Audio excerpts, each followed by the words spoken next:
Hey guys, tonight we trudge into the muddy, backbreaking world of a medieval peasant, where every day's a grind of chores, sweat, and survival in a village that smells like damp straw and hard choices.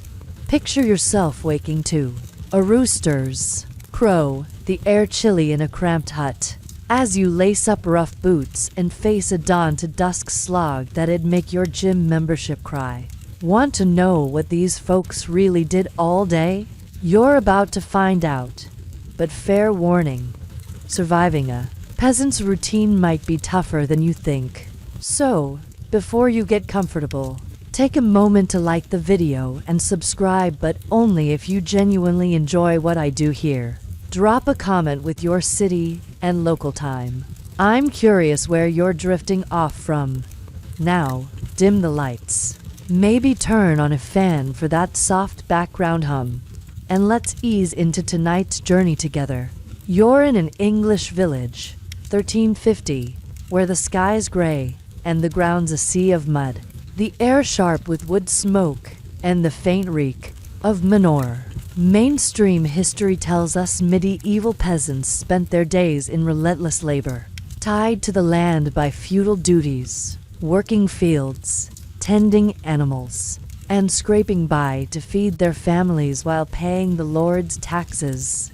You're up before dawn, your straw pallet still poking your back, as you stumble out of a waterland daub hut, the roof leaking from last night's rain.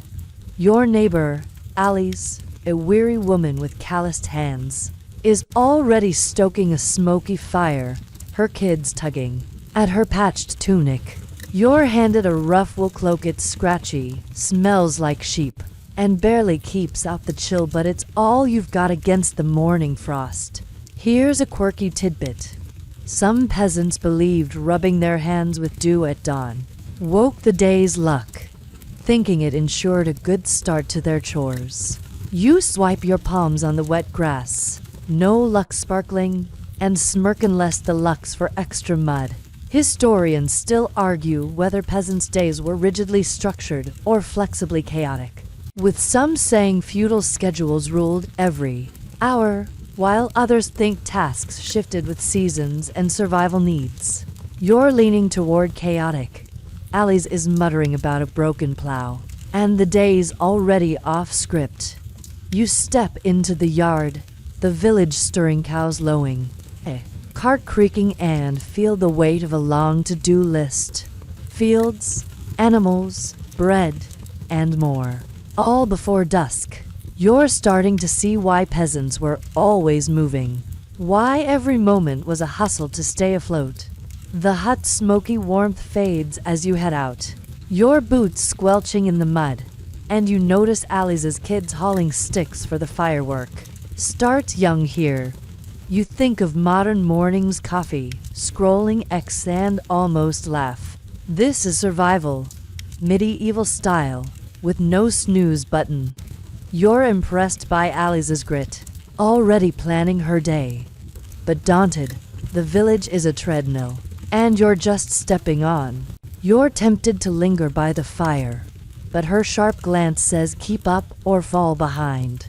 You're starting to get the rhythm. Dawn's just the start, and there's no clocking out.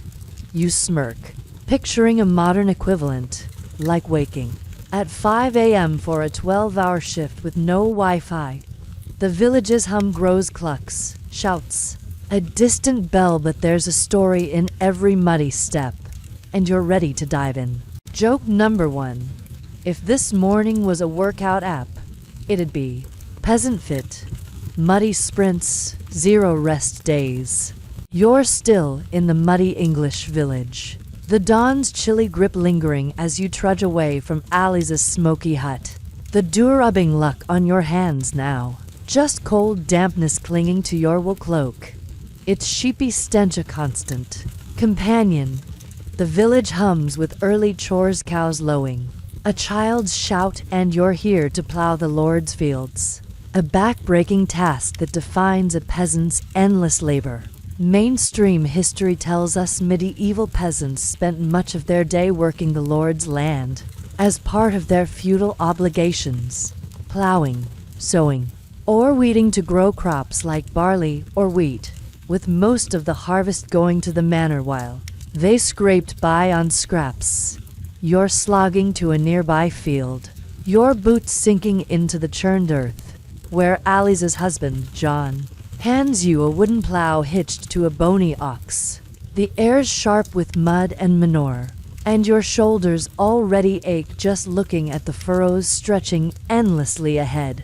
The Lord's overseer looming like a vulture on the hill.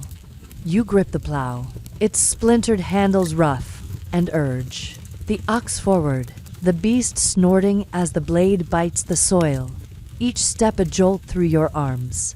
Here's a quirky tidbit. Some peasants believed singing to the ox eased its spirit, thinking a happy beast plowed straighter rows, a charm to coax the stubborn animal along. You try a half-hearted hum, no straighter furrows in sight, and smirk unless the spirit's tone-deaf.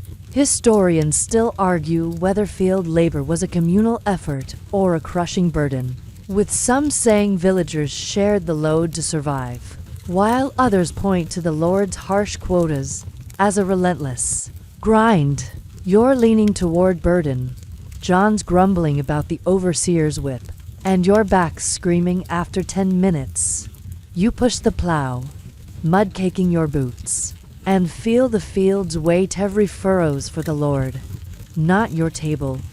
You think back to Alice's fire-stoking dawn, the start of this relentless day, and see field work as its backbone, tying you to the land and the Lord's demands. The stakes are high. A bad plow job could mean a lean harvest, starving your family, or earning the overseer's lash. You notice a neighbor, a weary lad named Tom, guiding another ox, his face set with focus despite the cold. You're impressed by his stamina but aching. This field's a marathon, and you're barely at the first lap. You recall the days, luck do rubbing, a faint hope against this grind, and wonder if Tom's humming his own ox song. Probably not. He's too tired. You're starting to see why plowing was a peasant's core chore, why every muddy step was a fight for survival. You're tempted to ask John for a break, but his curt nod says keep pushing, the overseer's watching. You smirk, picturing a modern equivalent, like clocking into a 12-hour warehouse shift with a boss breathing down your neck. The field's chill bites deeper, but there's a story in every furrow, and you're ready to keep going. Joke number 1. If this plow was a fitness tracker, it'd log 10,000 steps, 0% fun. The ox snorts, the mud sucks at your boots, and you think of modern jobs, desk chairs, coffee breaks, and almost laugh. This is medieval labor, with a side of survival roulette. You're starting to get why fields ruled a peasant's day, why every clod was a lord's claim. You smirk, picturing a modern equivalent, like grinding through overtime for a landlord's rent. The overseer's shadow looms, but there's a story in every aching shove, and you're ready to keep going. Joke number 2. If John's ox was on X, it'd tweet plow life. Muddy, moody, no benefits. Hashtag peasant problems. You're still in the muddy fields outside the village, your arms throbbing from wrestling the plow through stubborn earth. The ox's snorts and John's curt grunts fading as you wipe sweat from your brow, the wool cloak now caked with field muck alongside its sheepy stench. The overseer's shadow lingers on the hill, and you're here to tend livestock, a smelly, endless chore that fills a peasant's day with mucky barns and stubborn animals. Mainstream history tells us medieval peasants relied heavily on livestock, cows, pigs, chickens for milk, meat, and labor, spending hours feeding, milking, and mucking stalls, as animals were vital to survival but prone to disease or theft. You're trudging to a cramped barn, its thatched roof sagging, where Alice is already scattering grain for a flock of scrawny chickens, her patched tunic dusted with chaff, the air's thick with the reek of manure, wet straw, and animal musk, and your boots squelch in the barn's muddy floor as you grab a wicker basket to collect dung for the fields, your nose wrinkling at the task ahead. You shovel the steaming muck, its stench overwhelming, while Alice tosses more grain, clucking at a hen that's pecking her hem. Here's a quirky tidbit. Some peasants believe tying a red thread around a cow's tail warded off milk thieves, thinking it blocked spirits or neighbors from stealing their yield. You spot a cow in the stall, no thread in sight, and smirk unless the thief's after the smell. Historians still argue whether livestock care was a skilled craft or a grueling necessity, with some saying peasants honed animal husbandry, while others point to the constant losses from disease as a relentless burden. You're leaning toward burden. Alice's sigh as she milks a bony cow. It's utter half dry, says this is no pastoral dream. You heft the basket, its weight pulling at your shoulders, and feel the barns grind. Every cluck and moo is a lifeline, but a heavy one. You think back to the fields plowing, another backbreaker tying you to the Lord's land and sea livestock. Care as its smelly twin, binding you to animals that feed or fail the village. The stakes are high. A sick cow could mean no milk, and a lost pig could starve your family come winter.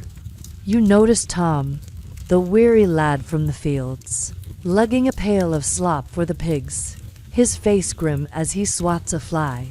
You're impressed by his quiet endurance but gagging. This barn's a son of stink, and you're not built for it. You recall the day's luck rubbing from dawn, a faint hope against this slog, and wonder if Alice ties threads for luck or just to keep her sanity.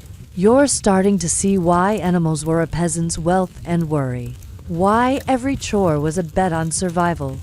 You're tempted to ask Alice if the chickens ever cooperate, but her sharp glance says she's got no time for chat. You smirk, picturing a modern equivalent, like mucking a petting zoo with zero hazard pay and calling it farm fresh. The barn's reek intensifies, but there's a story in every scattered grain, and you're ready to keep going. Joke number 1. If this barn was a spa, it'd offer OD manure, the peasant glow nobody asked for, the cow lows, the mud squelches underfoot, and you think of modern farms tractors, clean stalls, and almost laugh. This is medieval husbandry, with a side of survival roulette. You're starting to get why livestock ruled a peasant's day, why every moo was a gamble. You smirk, picturing a modern equivalent, like tending a backyard chicken coop and praying the neighbors don't complain. The overseer's distant shout cuts through, but there's a story in every mucky shovel, and you're ready to keep going. Joke number 2. If Alice's chickens had LinkedIn, they'd list professional pecker. Zero work-life balance. You're stumbling out of the stinking barn, the manure's sour reek still clinging to your boots, the wicker basket of dung heavy in your hands as you leave Alice to her clucking chickens. Your wool cloak now dusted with chaff atop its muddy crust. The village's morning hum lowing cows. A distant hammer fills the chilly air. And you're here to bake bread in a smoky hearth. A daily chore that turns a peasant's hut into a flour-dusted, firelit grind. Mainstream history tells us bread was a staple for medieval peasants, baked at home from coarse barley or rye flour, often in cramped huts where smoky hearths doubled as ovens, filling the air with ash and the constant risk of burns. You're ducking into Alice's Waterland daub hut, its low ceiling blackened from years of smoke, where she's already kneading dough on a scarred wooden table, her hands dusted white. The air's thick with the yeasty tang of fermenting dough and the hearth's acrid smoke, and your eyes water as you grab a lump of sticky dough. your fingers sinking into its gritty mass, the barn stench still haunting your nose. You knead the dough, its texture like wet clay, while Alice pokes the fire, the flames licking a flat stone where the bread will bake. Here's a quirky tidbit. Some peasants believed whispering a prayer over the dough bound its rise, thinking it ensured a fluffy loaf blessed by hearth spirits. You mutter a half-hearted amen, no fluffier dough in sight, and smirk unless the spirits on a smoke break. Historians still argue whether home baking was a skilled craft or a draining necessity, with some saying peasants mastered frugal recipes, while others point to the labor and fuel scarcity as a relentless burden. You're leaning toward burden. Alice's knuckles are red from kneading, and the wood peels pitifully low. Every loaf's a fight with the fire.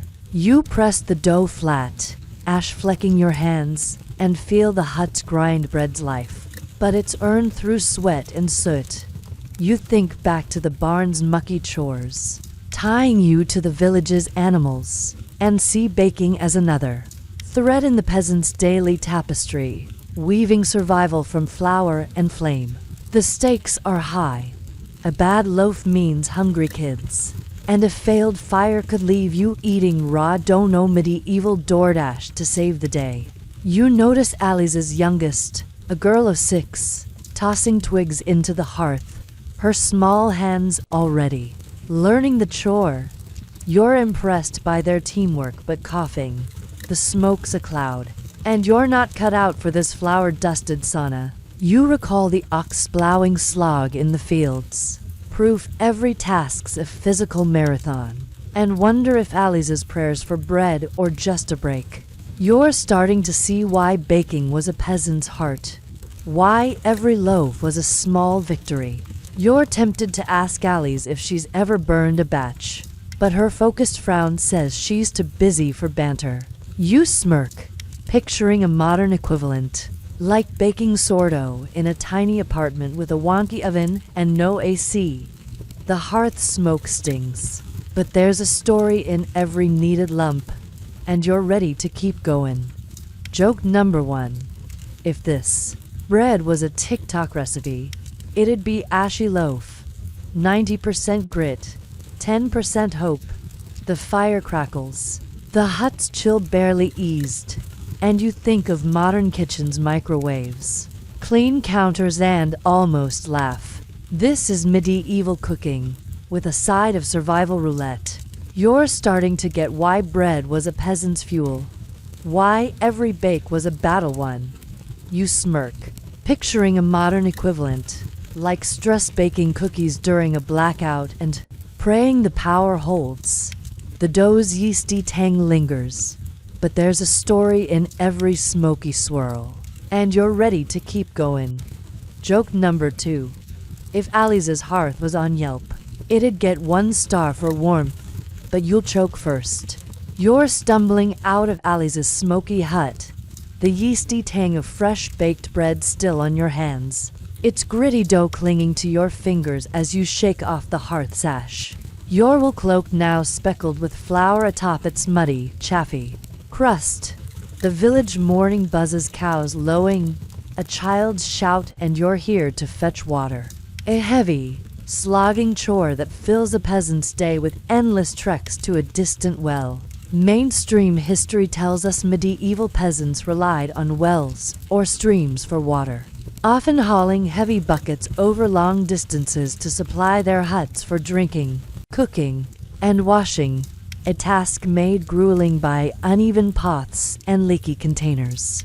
You're trudging down a rutted track, following Alice's eldest son, Tom, who's lugging a wooden yoke with sloshing buckets, his skinny frame straining under the weight. The air's crisp with frost and the faint reek of village manure, and your shoulders ache just watching Tom, but you grab a cracked clay bucket, its rope handle biting your palms, bracing for the half-mile hike to the well. You reach the stone. Well, its mossy rim slick, and lower the bucket, the rope creaking as it splashes into icy water below. Here's a quirky tidbit. Some peasants believed tossing a pebble into the well before drawing water thanked the water spirits, thinking it ensured a steady flow and safe drink. You flick a stone in, no spirits bubbling up, and smirk unless the spirits out for lunch. Historians still argue whether water fetching was a communal chore or a punishing burden, with some saying villagers shared the task to lighten the load, while others point to its physical toll, especially on women and children. You're leaning toward burden. Tom's panting, his yoke digging into his shoulders, and your own bucket feels like a boulder as you haul it up, water slopping over the edge. You heft it, the cold seeping through your fingers, and feel the Trex grind every drop's a hard-won prize for the hut. You think back to Alice's bread baking, a smoky battle for sustenance, and see water fetching as another relentless thread in the peasant's day, tying you to survival's basics. The stakes are high. A dry well or a broken bucket could mean thirst or dirty dishes, and there's no medieval plumbing to fall back on. You notice a woman nearby, her shawl slipping as she balances a yoke, her face set with quiet grit. She's probably walked this path twice today. You're impressed by her endurance but wincing.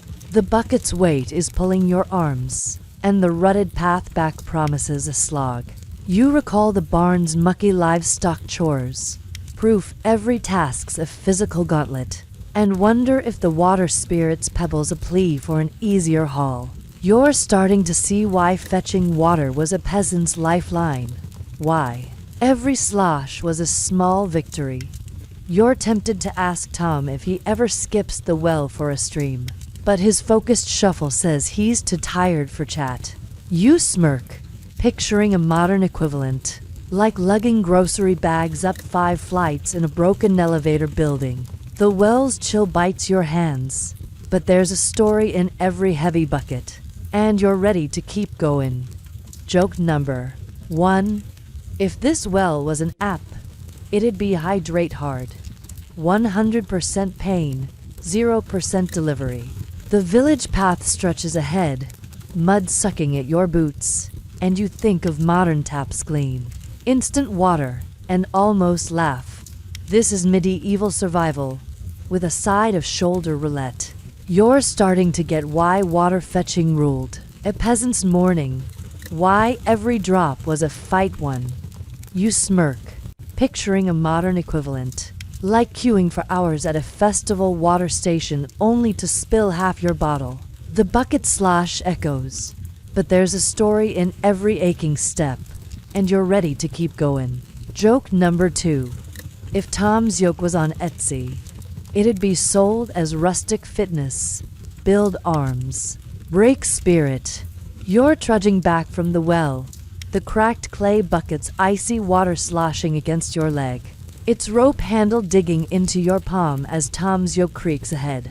The village's muddy path sucking at your boots still caked with barn muck.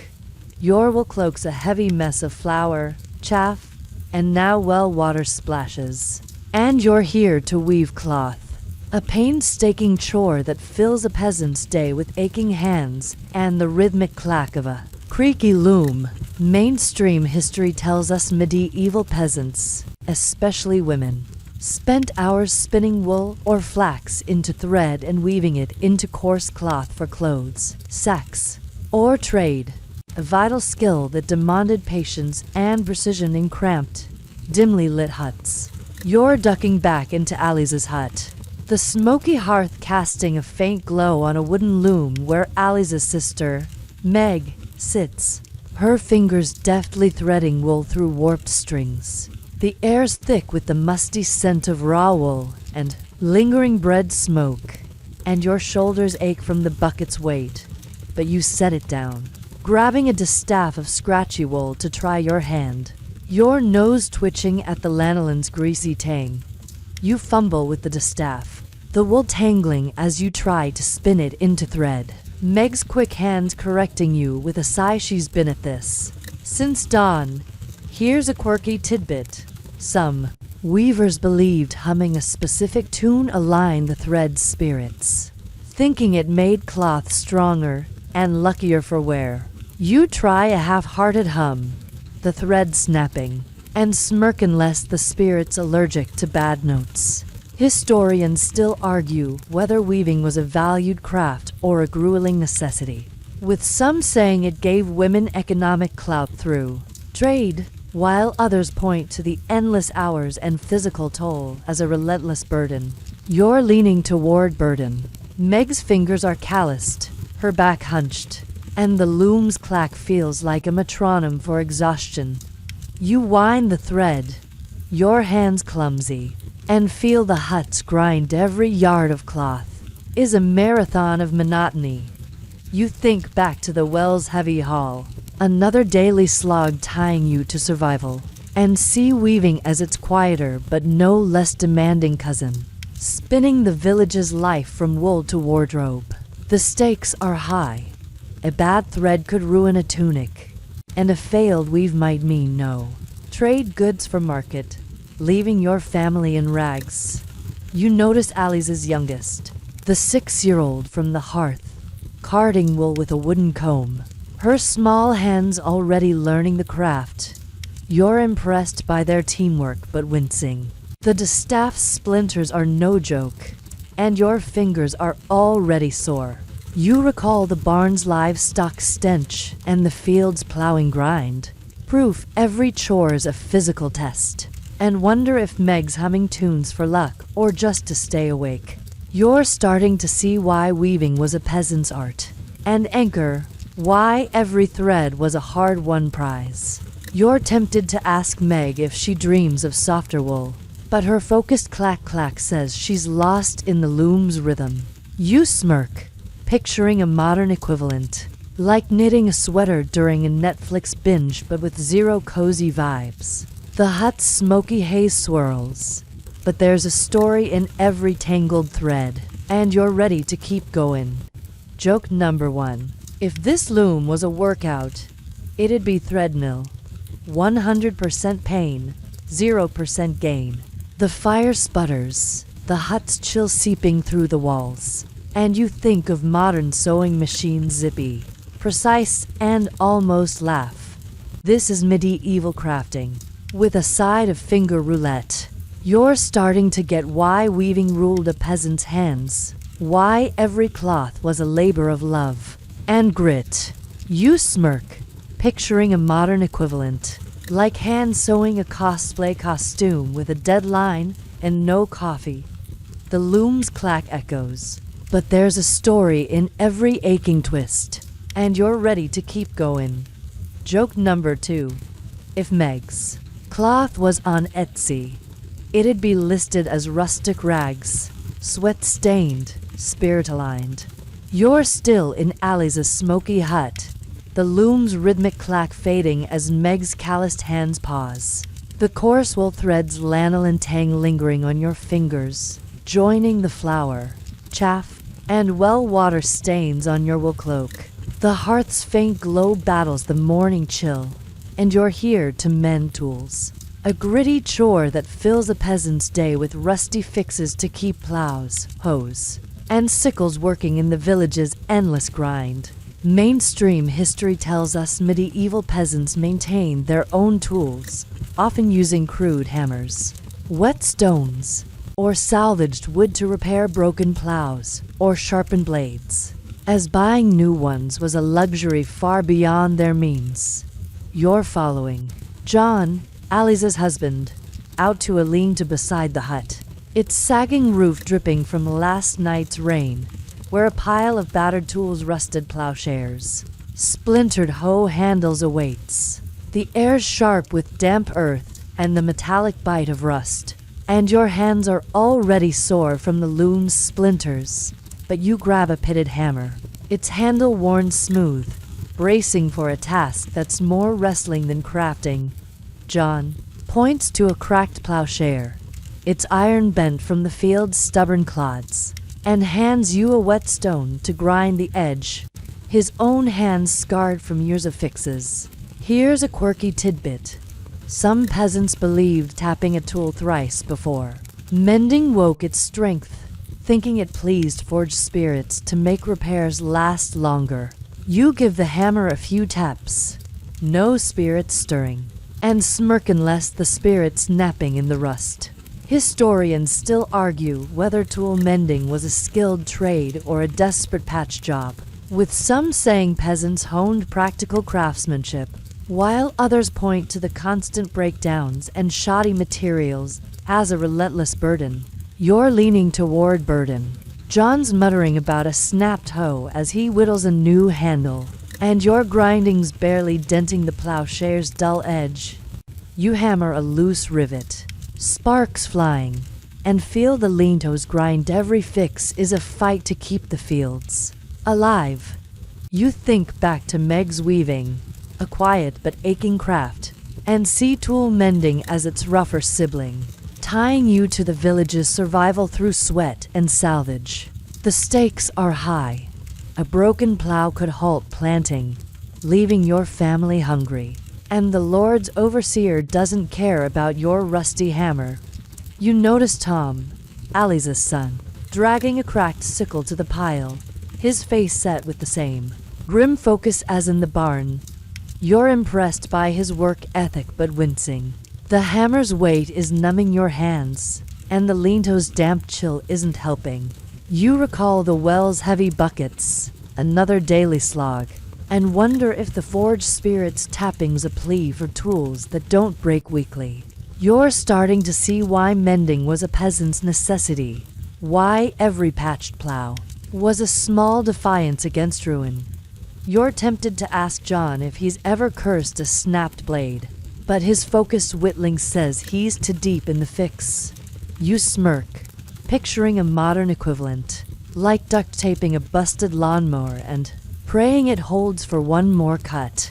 The lean-toes drips patter, but there's a story in every hammered rivet, and you're ready to keep going. Joke number 1. If this hammer was a therapist, it'd say pound out your pain, but you're still broke. The village hums outside clucks. A cart's creak and you think of modern workshops, power tools, clean benches and almost laugh. This is medieval DIY, with a side of rust roulette. You're starting to get why tool mending ruled a peasant's hands, why every fix was a fight for the harvest. You smirk, picturing a modern equivalent, like jerry-rigging a busted bike with zip ties and cursing the whole way. The plowshare's edge glints faintly, but there's a story in every gritty spark, and you're ready to keep going. Joke number 2. If John's tools were on eBay, they'd be listed as vintage rust. Work sometimes, pray often. You're stumbling out of the leaky lean-to, the pitted hammer's weight still aching in your hands, the faint metallic tang of rust mixing with the village's muddy scent. As you shake off the plowshare's grit, your will cloak now a canvas of flour, chaff, water, and tool dust. The morning's bustle cows lowing. A child's shout fills the frosty air, and you're here to gather firewood. A grueling trek through the forest that keeps a peasant's hearth alive in the daily grind. Mainstream history tells us medieval peasants relied on firewood for cooking and warmth, but gathering it was a tough chore, often restricted by lords who controlled forests, forcing villagers to scavenge fallen branches or risk fines for cutting trees. You're trudging behind Alice, who's leading you to a nearby wood, her patched tunic tucked into a belt as she carries a wicker basket for kindling. The air's sharp with pine and damp earth, and your shoulders are sore from hammering. But you grab a burlap sack. Its rough weave scratching your palms. Bracing for a long hike through thorny underbrush, you push through brambles, their spikes, snagging your cloak, and spot Alice bending to gather twigs, her hands quick but careful to avoid the lord's foresters. Here's a quirky tidbit. Some peasants believed whispering thanks to the trees eased their gift, thinking it kept the forest spirits from hiding good wood. You mutter a quick cheers to a gnarled oak, no extra branches appearing, and smirk unless the spirit's hoarding for itself. Historians still argue whether firewood gathering was a communal effort or a punishing solo task, with some saying villagers shared the load to save time, while others point to the physical toll and legal risks as a heavy burden. You're leaning toward burden. Alice's basket is half full, her face set with focus, and your own sack's weight is already pulling at your back. You stoop for a damp branch, thorns pricking your fingers, and feel the forest grind every stick's a fight against cold. Nights and the Lord's rules. You think back to John's tool mending, a gritty fix to keep the fields going, and see firewood gathering as another vital thread in the peasant's day, tying you to the hearth's fragile warmth. The stakes are high. A short supply could mean a freezing hut or no bread, and a forester's fine might cost your last grain. You notice Tom, Alice's son, hauling a bundle of twigs, his skinny frame bent under the load. He's at it again, just like in the barn and fields. You're impressed by his relentless hustle but wincing. The brambles are no kinder to you, and the sack's rubbing your shoulder raw. You recall the well's heavy buckets, proof every chore's a physical gauntlet, and wonder if Alice's tree whispering's a plea for an easier haul, or just habit. You're starting to see why firewood was a peasant's lifeline, why every branch was a hard-won spark. You're tempted to ask Alice if she's ever been caught by a forester, but her quick glance at the path says she's too focused on the next stick. You smirk, picturing a modern equivalent, like scavenging fallen branches in a park after a storm and dodging a park ranger's ticket. The forest's chill bites your hands, but there's a story in every thorny snag, and you're ready to keep going. Joke number 1. If this forest was a store, it'd be Branch Mart. Free sticks, 100% thorns.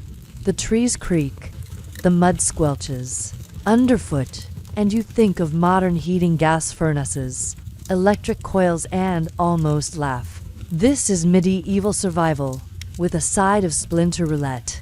You're starting to get why firewood ruled a peasant's warmth, why every bundle was a battle one.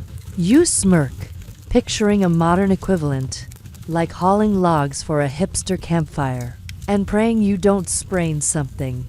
The sack's weight tugs, but there's a story in every scavenged twig, and you're ready to keep going. Joke number 2.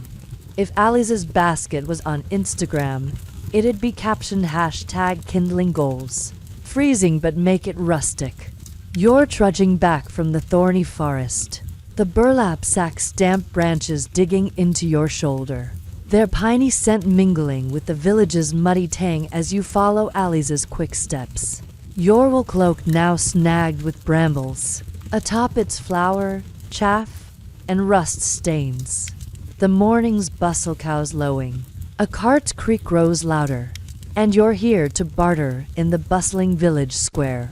A shrewd dance of deals that fills a peasant's day with haggling for necessities. Mainstream history tells us medieval peasants often traded goods, eggs, wool, or grain at local markets to secure tools, cloth, or food their huts couldn't provide, relying on sharp wits to stretch meager resources in a cash-poor economy. You're slogging into the square, its cobbles slick with mud, where stalls brim with wilted cabbages, coarse cloth, and dented pots, vendors shouting over the clatter of coins and chickens. Your hands are scratched from thorns, but you clutch a small sack of Alice's eggs, hoping to swap for a new sickle blade. The air thick with sour ale fumes and the market's earthy reek. You approach a stall where a grizzled vendor, eyes your eggs with a squint, offering a rusty blade for double your haul. Classic haggle bait. Here's a quirky tidbit. Some peasants believed spitting on their hands before a deal sealed honest trade, thinking it pleased market spirits to prevent cheats. You rub your palms, no spit needed, and smirk unless the spirit's a fan. of Watt's shady math.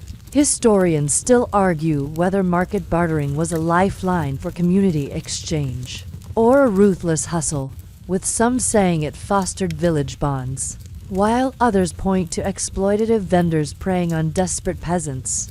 You're leaning toward hustle. Watt's grin as he ups the price screams gotcha. And your egg sack's looking lighter by the second. You counter with half the eggs and a promise of next week's. And Watt relents, tossing you a slightly less rusty blade victory, but it stings. You think back to the forest's thorny trek, another grind for survival, and see bartering as its louder, craftier cousin, tying you to the village's web of trade and trickery. The stakes are high. A bad deal could leave you without tools, and a cheated trade might mean no bread for days. You notice Allie's at another stall, swapping wool for salt, her sharp tone cutting through the vendor's spiel. She's a pro. Unlike your shaky haggle, you're impressed by her savvy but sweating. The market's a gauntlet, and your coinless pouch feels useless here. You recall the barn's livestock chores and the well's heavy buckets, proof every task's a fight for scraps, and wonder if the honest trade spits a plea for a fair shake or just superstition. You're starting to see why bartering was a peasant's pulse, why every deal was a gamble won or lost. You're tempted to ask Allie's for haggling tips, but her quick barter says she's too busy closing deals. You smirk, picturing a modern equivalent, like swapping thrift store finds on a swap app and dodging lowballers. The market's din shouts, clucking hens, a coin's clink swirls. But there's a story in every traded egg, and you're ready to keep going. Joke number 1. If this market was eBay, Watt's blade would be listed as vintage sickle, slightly lethal, no returns. The square's chaos pulses, the air heavy with mud and greed, and you think of modern store's price. Tags, receipts, and almost laugh. This is medieval commerce, with a side of barter roulette. You're starting to get why markets ruled a peasant's trades, why every swap was a lifeline. You smirk, picturing a modern equivalent, like haggling at a flea market for a used phone, and hoping it's not bricked. The sickle's weight tugs your hand, but there's a story in every shrewd deal, and you're ready to keep going. Joke number 2. If Allie's eggs were crypto, she'd HODL till Watt offered a better blockade. Blade. You're weaving through the bustling village square, the rusty sickle blade from Watt's shrewd barter tucked under your arm. Its weight a small victory as the market's din shouting vendors. Clucking hens fades behind you. Your wool cloak heavy with brambles, flour, and now the faint sweat of haggling. The village morning hums with chores, and you're here to see the tasks of peasant children, whose small hands toil alongside adults in the relentless grind of daily survival. Mainstream history tells us medieval peasant children worked from a young age, often as young as 5 or 6, helping with chores like gathering sticks, herding geese, or carding wool. Their labor vital to the family's survival in a world where every hand counted. You're trudging back to Allie's hut, where her youngest, 6-year-old Beth, is sweeping the yard with a twig broom, her patched tunic too big as she chases stray chickens. The air's crisp with frost and the lingering reek of market cabbages, and your hands ache from the sickle's grip. But you pause to watch Beth, her small frame bent with focus, a mirror of the village's endless hustle. You grab a spare broom to help, its rough handle splintering, and sweep alongside Beth, her quick glances showing she's used to working under watchful eyes. Here's a quirky tidbit. Some peasants believed children who worked before sunrise grew sturdy souls, thinking early chores blessed them with strength from dawn's spirits. You eye the gray sky, no blessings glowing, and smirk unless the spirits handing out splinters. Historians still argue whether children's labor was a practical necessity or exploitative hardship. with some saying it taught skills and community bonds, while others point to the physical toll and lost childhood as a heavy price. You're leaning toward hardship, but's hands are chapped, her broom too big, and she's barely eaten since dawn's bread. You sweep a pile of dirt, dust stinging your eyes, and feel the yards grind. Every twig she gathers is one less worry for Alice. But it's no game. You think back to Watt's market hustle, a grown-up gauntlet of wits, and see children's tasks as its smaller but no less vital echo, weaving their labor into the village's survival. The stakes are high. A lazy child could mean less firewood or scattered hens, and the Lord's overseer doesn't spare the young from his glare. You notice Tom, Alice's eldest, hauling a basket of kindling from the forest, his face grim. He's at it again, just like in the fields and barn. You're impressed by their grit but heartsick. But's broom is bigger than she is, and playtime's a myth here. You recall the well's heavy buckets and Meg's weaving, proof every chore's a family affair, and wonder if the sturdy soul's belief is a parent's hope to justify the grind. You're starting to see why children's work was a peasant's backbone, why their small hands carried big loads. You're tempted to ask Beth if she ever sneaks a nap, but her quick sweeps say she's too busy for daydreams. You smirk, picturing a modern equivalent, like kids doing dishes for pocket money but with zero allowance and all the grit. The yard's dust swirls, but there's a story in every twig she sweeps, and you're ready to keep going. Joke number 1. If But's broom was a job title, she'd be yard CEO, specializing in dust and determination. The village hums clucks, a hammer's clang, and you think of modern childhood school, screen time, and almost laugh. This is medieval growing up, with a side of chore roulette. You're starting to get why kids toiled daily, why their work was the village's pulse. You smirk, picturing a modern equivalent, like assigning a toddler yard work and expecting a clean lawn. The broom's splinters bite, but there's a story in every child's hustle, and you're ready to keep going. Joke number 2. If Tom's kindling was on TikTok, he'd hashtag it #KidLabor. No breaks, all sticks. You're still in Alice's muddy yard, Beth's twig broom kicking up dust as she chases a stray hen. The faint clack of Meg's loom drifting from the hut. Your wool cloak heavy with market mud, flour, and now yard dirt clinging to its frayed edges. The village morning pulses, cows lowing, a cart's creak, and you're here to attend church duties. A holy pause in the peasant's grueling day where faith and work collide under the priest's watchful eye. Mainstream history tells us medieval peasants were deeply religious, attending Mass regularly, often daily, as the church shaped their lives with prayers, tithes, and moral oversight, demanding time away from chores to uphold spiritual obligations. You're trudging behind Alice toward the village church, a squat stone building with a sagging roof, its bell tolling as villagers shuffle in, their patched tunics dusty from fields and barns. The air's crisp with frost, and the faint whiff of incense leaking from the church door. And your hands are raw from sweeping with Beth, but you straighten your cloak, bracing for a chilly hour of Latin and hard pews. You squeeze onto a wooden bench, its surface worn smooth, as Father Edmund, a gaunt priest, intones prayers from a carved pulpit, his voice echoing off damp walls. Here's a quirky tidbit. Some peasants believed slipping a pebble into their shoe during Mass sharpened their prayers, thinking the discomfort pleased God with their devotion.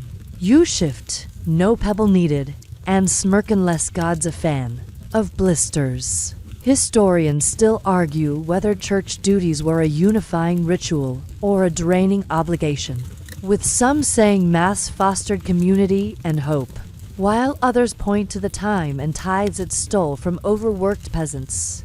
You're leaning toward obligation. Alice's eyes are heavy, her mind likely on the unplowed field, and your own stomach growls, missing the bread from her smoky hearth. You kneel, the stone floor biting your knees, and feel the church's weight. Every prayer's a duty, not a break. You think back to Beth's child labor in the yard, a small cog in the village's survival, and see church as another thread, weaving faith into the daily grind but pulling you from vital chores. The stakes are high. Skipping Mass could earn Father Edmund's wrath or a public shaming, and the church's tithes mean less grain for your family. You notice John, Alice's husband, muttering a prayer beside you, his hands still scarred from tool mending. His faith's real, but his plow's waiting. You're impressed by their devotion but restless. The Latin's a drone, and the cold seeps through your cloak, making you long for the barn's smelly warmth. You recall the market's shrewd bartering, proof every moment's a hustle, and wonder if the prayer-sharpening pebble's a plea for divine help or just a way to stay awake. You're starting to see why church was a peasant's anchor and burden, why every amen was a balance of soul and survival. You're tempted to ask Alice if she ever nods off during sermons, but her clasped hands say she's to focus for gossip. You smirk, picturing a modern equivalent, like rushing to a Sunday service after a double shift and dozing through the hymns. The church's incense swirls, but there's a story in every creaking pew, and you're ready to keep going. Joke number 1.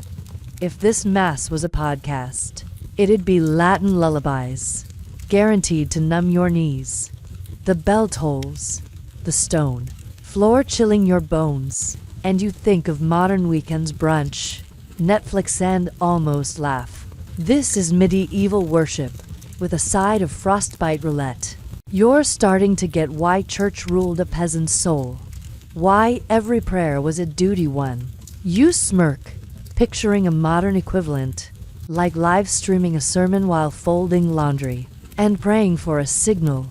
The priest's chant drones on, but there's a story in every whispered amen, and you're ready to keep going.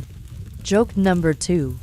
If Father Edmund's pulpit was onyx, he'd post daily Mass, like for grace, skip for penance. You're shuffling out of the village church, Father Edmund's droning Latin still echoing in your ears, the stone floor's chill lingering in your knees as you adjust your wool cloak. Its patchwork of flour, mud, and market grime now dusted with church incense. The village morning hums, cows lowing, a hammer's clang, and you're here to dive into the harvest hustle, a back-breaking sprint of reaping crops under the Lord's watchful eye. One of the peasants' most intense daily labors. Mainstream history tells us the harvest season was a critical time for medieval peasants, who spent long hours cutting wheat, barley, or rye with sickles, racing to gather crops before weather or pests ruined them, all while the Lord's overseer demanded a hefty share for the manor. You're trudging back to the fields, following John, Alice's husband, who's gripping a sickle sharpened from his lean-to fixes as you join a line of villagers, their tunics damp with sweat, the air's thick with the earthy tang of cut stalks and the faint musk of ox dung, and your hands are raw from church pews, but you grab a sickle, its rusty blade heavy, bracing for a day that'll test every muscle. You bend to slice a sheaf of barley, the stalks scratching your arms, each swing jarring your shoulders as the overseer, a stern man with a whip, paces nearby. Here's a quirky tidbit. Some peasants believe tying a wheat stalk around their wrist bound the harvest's luck, thinking it pleased field spirits to ensure a bountiful yield. You fumble a knot with a stray stalk, no luck sprouting, and smirk unless the spirits into blisters. Historians still argue whether harvest work was a communal rally or a crushing feudal tax, with some saying villagers united to secure food, while others point to the Lord's quotas as a relentless drain on body and soul. You're leaning toward tax. John's jaw is tight, his swings fast to meet the overseer's tally, and your own back screaming after a dozen stalks. You hack another sheaf, sweat stinging your eyes, and feel the fields grind every grains for the Lord first, your family last. You think back to the church's cold pews, a forced pause in the day's labor, and see the harvest as its brutal counterpart, tying you to the land with sweat and sickle. The stakes are high. A slow reaper could lose crops to rain or pests, and the Lord's share leaves little for your hut's pantry. You notice Allie's nearby, her sickle flashing, her face set with the same grit as in the barn she's racing the clouds rolling in. You're impressed by her stamina but aching. The field's a marathon, and you're barely keeping up. You recall the market's bartering hustle, proof every task's a fight for survival, and wonder if the harvest's luck stalks a prayer for a full barn, or just a distraction from the pain. You're starting to see why reaping was a peasant's peak chore, why every sheaf was a battle won or lost. You're tempted to ask John if the overseer ever eases up, but his curt grunt says he's too focused on the next stalk. You smirk, picturing a modern equivalent, like working a 16-hour shift at a farm co-op with a boss counting every carrot. The field's dust swirls, but there's a story in every sliced stalk, and you're ready to keep going. Joke number 1. If this sickle was a fitness app, it'd log harvest hustle. 100% pain, 0% pay. The overseer's whip cracks nearby, the barley's scratchy bite relentless, and you think of modern combines fast, clean and almost laugh. This is medieval farming, with a side of sweat roulette. You're starting to get why harvest ruled a peasant's season, why every swing was a lord's claim. You smirk, picturing a modern equivalent, like speed picking apples for a corporate orchard with 0 breaks. The field's chill deepens, but there's a story in every aching cut, and you're ready to keep going. Joke number 2. If Allie's sickle was on LinkedIn, it'd boast crop slayer, expert in dust and despair. You're still in the village's dusty fields, your back aching from swinging the sickle through stubborn barley, the overseer's whip crack echoing as John's steady cuts outpace your clumsy swipes. Your wool cloak now snagged with straw, atop its layers of mud, flour, and market grime. The midday sun peeks through clouds, warming the air thick with cut stalks and sweat, and you're here to brew ale, a frothy craft that fills a peasant's day with the heady work of fermenting barley for the village's drink. Mainstream history tells us ale was a staple in medieval peasant life, brewed at home from barley or oats to provide a safer drink than water, with women often leading the process, turning surplus grain into a mildly alcoholic necessity for hydration and social gatherings. You're trudging back to Alice's hut, following Meg, who's swapping her loom for a brewing vat, her patched tunic dusted with flour as she hauls a sack of malted barley. The air shifts to the hut's familiar smoky tang, now laced with the yeasty, malty scent of fermentation, and your hands sting from the sickle's grip. But you grab a wooden paddle to stir the mash, the vat's steam making your eyes water. You plunge the paddle into the sticky barley mash, its warmth seeping through the wood, while Meg sprinkles an herbs yarrow. She says to flavor the brew. Here's a quirky tidbit.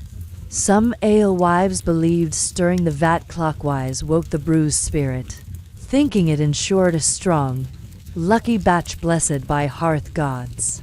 You give the mash a clockwise swirl, no spirits fizzing, and smirking less. The gods drunk already. Historians still argue whether ale brewing was a respected skill or a low-status chore, with some saying it gave women like Meg economic power through trade, while others point to the long hours and social stigma of alewives as a burden. You're leaning toward burden. Meg's arms tremble from stirring, and the vat's heat is a sweaty slog after her weaving. You stir harder, the mash bubbling, and feel the hut's grind every pint's a labor of heat and hope. You think back to the harvest's brutal hustle, a race for the Lord's crops, and see brewing as its quieter but no less vital cousin, turning grain into drink that fuels the village. The stakes are high. A bad batch could waste precious barley, leaving your family thirsty, and a sour brew might flop at market. You notice Alice's youngest, Beth, hauling a bucket of water for the vat. Her small hands steady, she's at it again, just like in the yard and hearth. You're impressed by their teamwork but coughing. The steam's a fog, and you're not built for this yeasty sauna. You recall the church's cold pews, a forced pause in the day, and wonder if the brew's spirit stirring's a prayer for a good batch, or just Meg's way to stay focused. You're starting to see why ale was a peasant's lifeblood, why every bubble was a hard-won sip. You're tempted to ask Meg if she's ever tasted a bad brew, but her sharp glance at the vat says she's too busy keeping the mash alive. You smirk, picturing a modern equivalent, like brewing craft beer in a garage with a busted fan and no recipe. The hut's heat swirls, but there's a story in every frothy stir, and you're ready to keep going. Joke number 1. If this vat was a brewery, it'd be sweat and suds. 100% grit, 0% chill. The fire crackles. The hut's chill barely eased, and you think of modern drinks, clean water, canned soda, and almost laugh. This is medieval hydration, with a side of fermentation roulette. You're starting to get why brewing ruled a peasant's kitchen, why every pint was a labor one. You smirk, picturing a modern equivalent, like cold brewing coffee in a dorm room, and praying it's not moldy. The mash's yeasty tang lingers, but there's a story in every bubbling vat, and you're ready to keep going. Joke number 2. If Meg's ale was on Untapped, it'd get 1 star for bold flavor, burns your soul. You're still in Alice's sweltering hut, the yeasty steam from Meg's brewing vat clinging to your skin, the wooden paddle's sticky residue coating your hands as you step away. Your wool cloak now steeped in ale fumes atop its layers of mud, flour, and harvest straw. The village midday hums, cows lowing, a child's shout, and you're here to repair the hut, a muddy patchwork chore that fills a peasant's day, with the gritty task of keeping leaky roofs and drafty walls intact. Mainstream history tells us medieval peasants maintained their waterland daub huts with whatever they could scrounge, mud, straw, or salvaged wood, patching leaks and sealing cracks to protect against rain, wind, and cold. A constant battle against the elements in flimsy homes. You're following John outside, where he's mixing a sloppy batch of mud and straw in a wooden trough, his scarred hands from tool mending now caked with muck. The air's thick with the earthy tang of wet clay and the village's ever-present manure reek, and your arms ache from stirring the ale mash. But you grab a handful of the gooey mix, bracing for a messy job that's more art than architecture. You slap the mud straw mix onto a cracked wall, its sticky weight oozing between your fingers as John points to a sagging roof patch, needing fresh thatch. Here's a quirky tidbit. Some peasants believed burying a small stone under the threshold anchored the hut's spirit, thinking it kept the home sturdy against storms and bad luck. You kick a pebble aside, no spirits anchoring anything, and smirk unless the spirit's cool with leaks. Historians still argue whether hut repairs were a skilled craft or a desperate stopgap, with some saying peasants honed practical building skills, while others point to the frequent collapses and shoddy materials as a relentless burden. You're leaning toward stopgap. John's patch job looks like it'll last a week, and your own slathered mud's already sliding off the wall. You smear another handful, the clay cold and gritty, and feel the hut's grind. Every patch is a fight to keep the rain out and the family dry.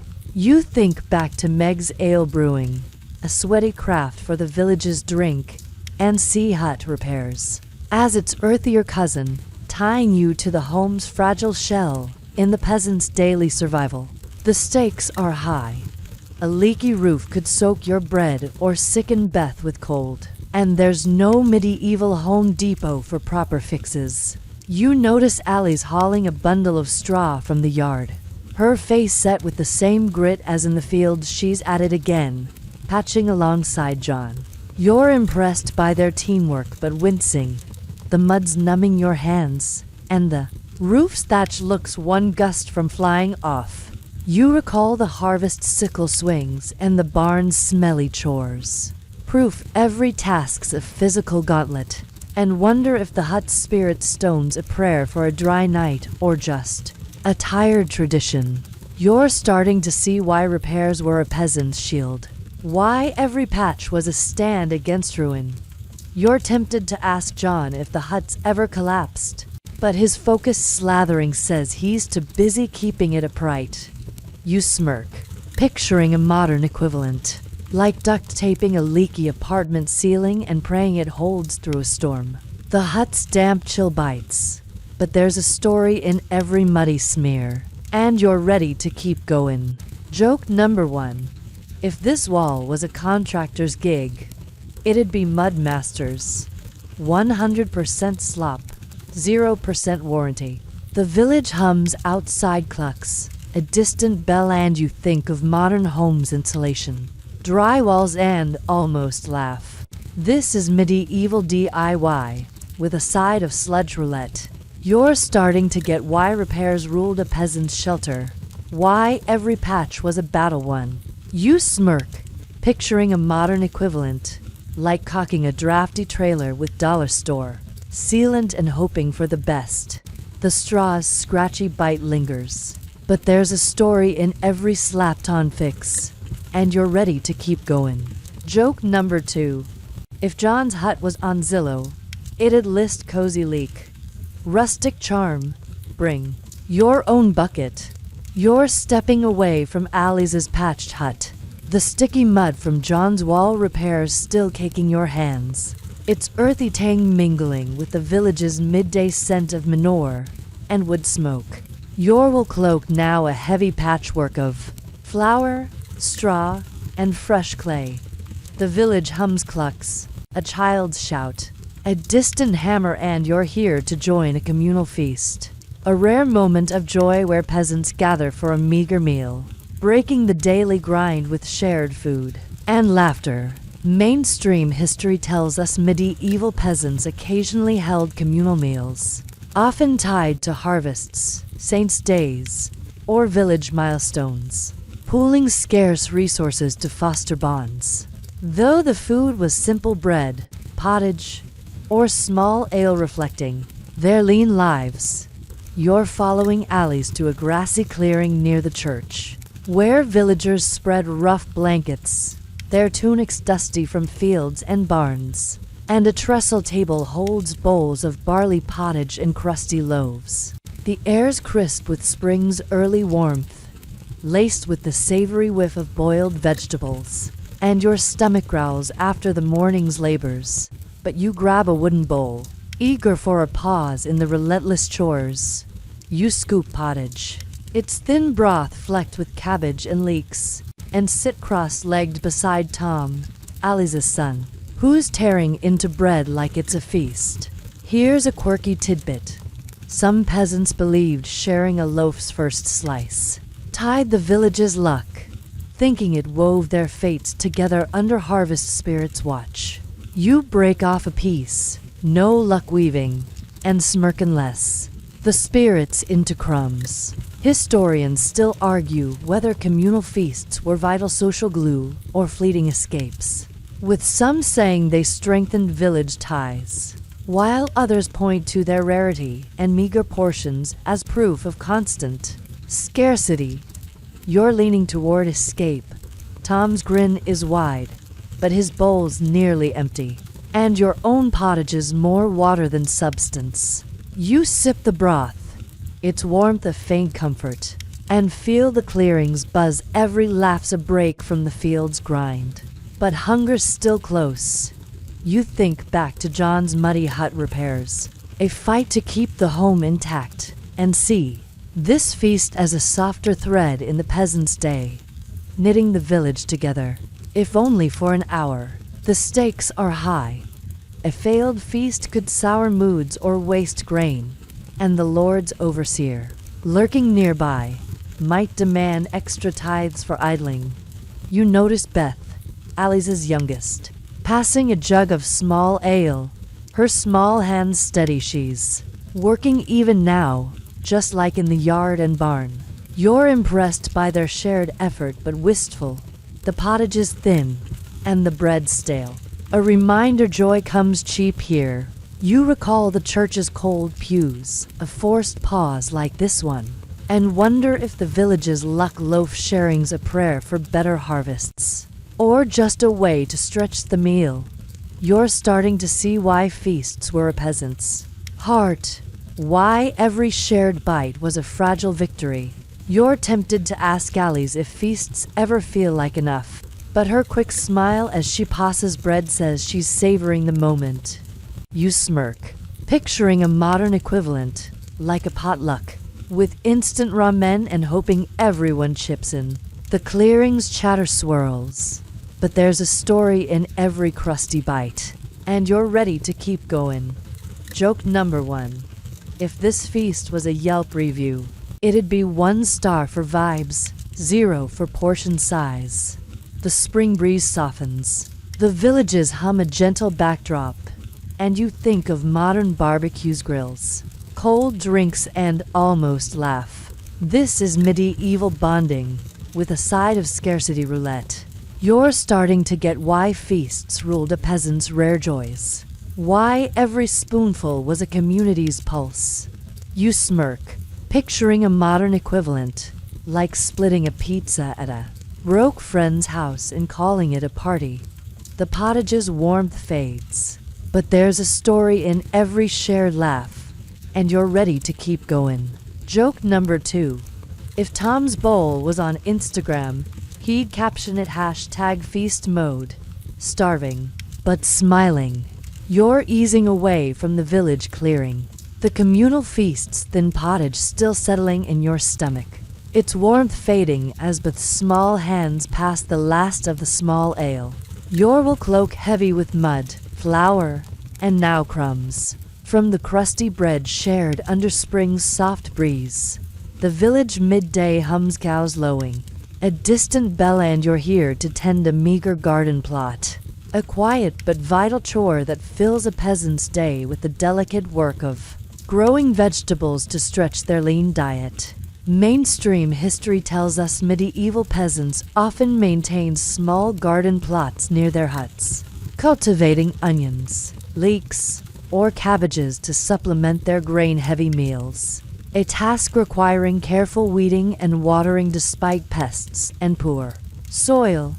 You're following Alice back to her hut's backyard, where a patchy plot of tilled earth, barely a few paces wide, holds rows of wilted greens.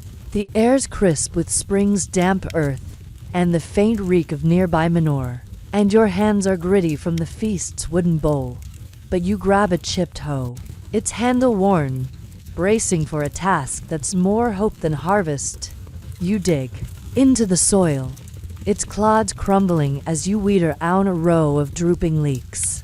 Ali's kneeling nearby to pinch off yellowed leaves with practiced care. Here's a quirky tidbit. Some peasants believed planting seeds under a full moon woke the earth's heart, thinking it boosted growth with lunar blessings. You glance at the daytime sky, no moon in sight, and smirk unless the heart's snoozing. Historians still argue whether gardening was an empowering skill or a desperate supplement, with some saying it gave peasants control over their food, while others point to the tiny plots and constant crop failures as a relentless struggle. You're leaning towards struggle. Alice's leeks are half-eaten by slugs, and your hose barely denting the weedy patch. You pull a stubborn root, dirt spraying your cloak, and feel the gardens grind every sprout to gamble against hunger and blight. You think back to the feast's shared laughter, a rare break in the day's toil, and see gardening as its earthier cousin, rooting you to the hut's survival with every fragile leaf. The stakes are high. A failed crop could mean no winter greens, forcing reliance on the Lord's sparse grain, and pests don't care about your effort. You notice Tom, Alice's son, hauling a bucket to water the cabbages, his face set with the same grit as in the fields and barn. He's at it again. No rest for the young. You're impressed by their diligence but wincing. The soil's rocky, and your hands are blistered from the hose's rough grip. You recall the muddy hut repairs, another fight to keep life intact, and wonder if the Earth's heart moon planting's a prayer for better yields, or just a way to stay hopeful. You're starting to see why gardens were a peasant's lifeline, why every onion was a hard-won prize. You're tempted to ask Alice if slugs ever give up, but her focused pinching says she's too busy saving the leeks. You smirk, picturing a modern equivalent, like tending a balcony herb garden and battling aphids with no spray. The garden's damp earth clings, but there's a story in every weeded row, and you're ready to keep going. Joke number 1. If this plot was a startup, it'd be Vegaventure. 100% weeds, 0% profit. The village hums clucks. A hammer's clang and you think of modern gardens, raised beds, store-bought soil, and almost laugh. This is medieval farming, with a side of pest roulette. You're starting to get why plots ruled a peasant's diet, why every sprout was a battle one. You smirk, picturing a modern equivalent, like growing tomatoes in a tiny yard and praying the squirrels don't steal them. The hose weight tugs, but there's a story in every fragile leaf, and you're ready to keep going. Joke number 2. If Alice's leeks were on Etsy, they'd be listed as organic nubs, slug-kissed, hope-infused. You're stepping away from Alice's meager garden plot, the chipped hose weight still aching in your blistered hands. The damp earth's cling mixing with the village's midday scent of manure and wood smoke. Your wool cloak now streaked with garden dirt atop its layers of flour, straw, and ale fumes. The village hums clucks, the carts creak, a distant shout, and you're here to fish in a cold, rushing stream. A slippery task that fills a peasant's day with the hope of catching protein to bolster their lean diet. Mainstream history tells us medieval peasants sometimes fished in local streams or ponds, using nets, traps, or even bare hands to catch small fish like trout or eels. A supplemental food source that was often restricted by lords who claimed fishing rights. You're trudging behind Tom, Alice's son, to a nearby brook. Its banks muddy and slick, where he's carrying a woven reed net, his patched tunic already damp from splashing. The air's crisp with spring's wet chill and the stream's mineral tang, and your legs are sore from garden weeding. But you grab a spare net, its coarse fibers rough, bracing for a cold, wet chore that's more gamble than guarantee. You wade into the icy stream, the water biting your shins as you cast the net, its weight dragging in the current while Tom scans for flickers of fish, his eyes sharp despite the chill. Here's a quirky tidbit. Some peasants believed tossing a sprig of thyme into the water charmed the fish's spirit, thinking it lured catches with herbal blessings. You flick a stray weed into the stream, no fish swarming, and smirking less. The spirit's vegetarian. Historians still argue whether fishing was a vital skill or a risky side hustle, with some saying it added crucial nutrition, while others point to lords' restrictions and the physical dangers of drowning or hypothermia as a heavy burden. You're leaning toward risk. Tom's net snags on a rock, and your own cast's empty, the cold numbing your toes through your leaky boots. You tug the net, water splashing your cloak, and feel the streams grind. Every catch is a fight against current and chance. You think back to Alice's garden, a quiet struggle for greens, and see fishing as its wetter, wilder cousin, tying you to the village's survival with every slippery hope. The stakes are high. A failed catch means no protein, and a Lord's forester could fine you for fishing without permission, eating into your grain. You notice a woman nearby, her shawl soaked, pulling a small eel from a trap, her face set with grim triumph. She's beating the odds today. You're impressed by her grit but shivering. The stream's a freezer, and your net's still empty. You recall the feast's shared pottage, a rare moment of joy, and wonder if the fish's spirit times a prayer for a full net or just a way to stay warm. You're starting to see why fishing was a peasant's gamble, why every trout was a hard-won prize. You're tempted to ask Tom if he's ever caught anything big, but his focused squint says he's too busy chasing shadows in the water. You smirk, picturing a modern equivalent, like fishing in a city park pond and dodging a ranger's ticket for no license. The stream's chill bites deeper, but there's a story in every empty cast, and you're ready to keep going. Joke number 1. If this net was an app, it'd be Fish Finder. 100% wet, 0% catch.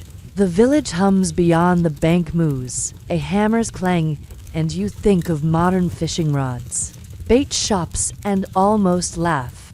This is medieval angling, with a side of frostbite roulette. You're starting to get why fishing spiced a peasant's plate, why every eel was a victory.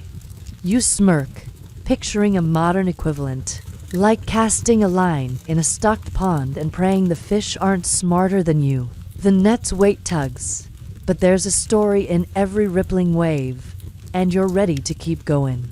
Joke number 2. If Tom's net was on eBay, it'd be listed as vintage snag, catches rocks, dreams optional. You're slogging back from the icy stream, the empty reed net dripping in your hand, its coarse fibers chafing your chilled fingers as Tom trudges ahead with a single eel. Your wool cloak now soaked with brook water atop its crust of mud, flour, and garden dirt. The village midday hums, cows lowing, a cart creak, and you're here to mend clothes.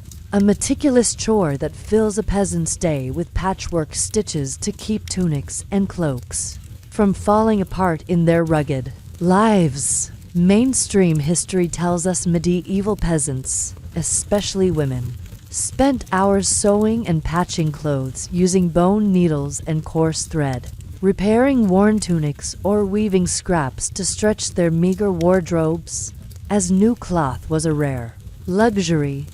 You're ducking back into Alice's hut, the smoky hearth's faint glow warming the air, where Meg is now threading a bone needle with wool yarn, her calloused hands from brewing and weaving steady as she mends a torn tunic. The air's thick with the musty scent of old wool and lingering ale mash, and your legs are numb from the stream's cold, but you grab a scrap of cloth and a spare needle, bracing for a task that's more patience than artistry. You fumble with the needle, its blunt tip snagging the coarse fabric, while Meg stitches a patch over a rip, her movements quick despite the dim light.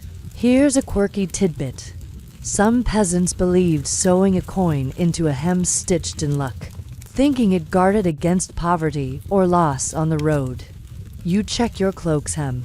No coins hidden, and smirk unless the luck's buried in mud. Historians still argue whether mending clothes was a valued craft or a tedious necessity, with some saying it showcased women's skill and resourcefulness, while others point to the endless repairs and poor materials as a draining burden. You're leaning toward burden.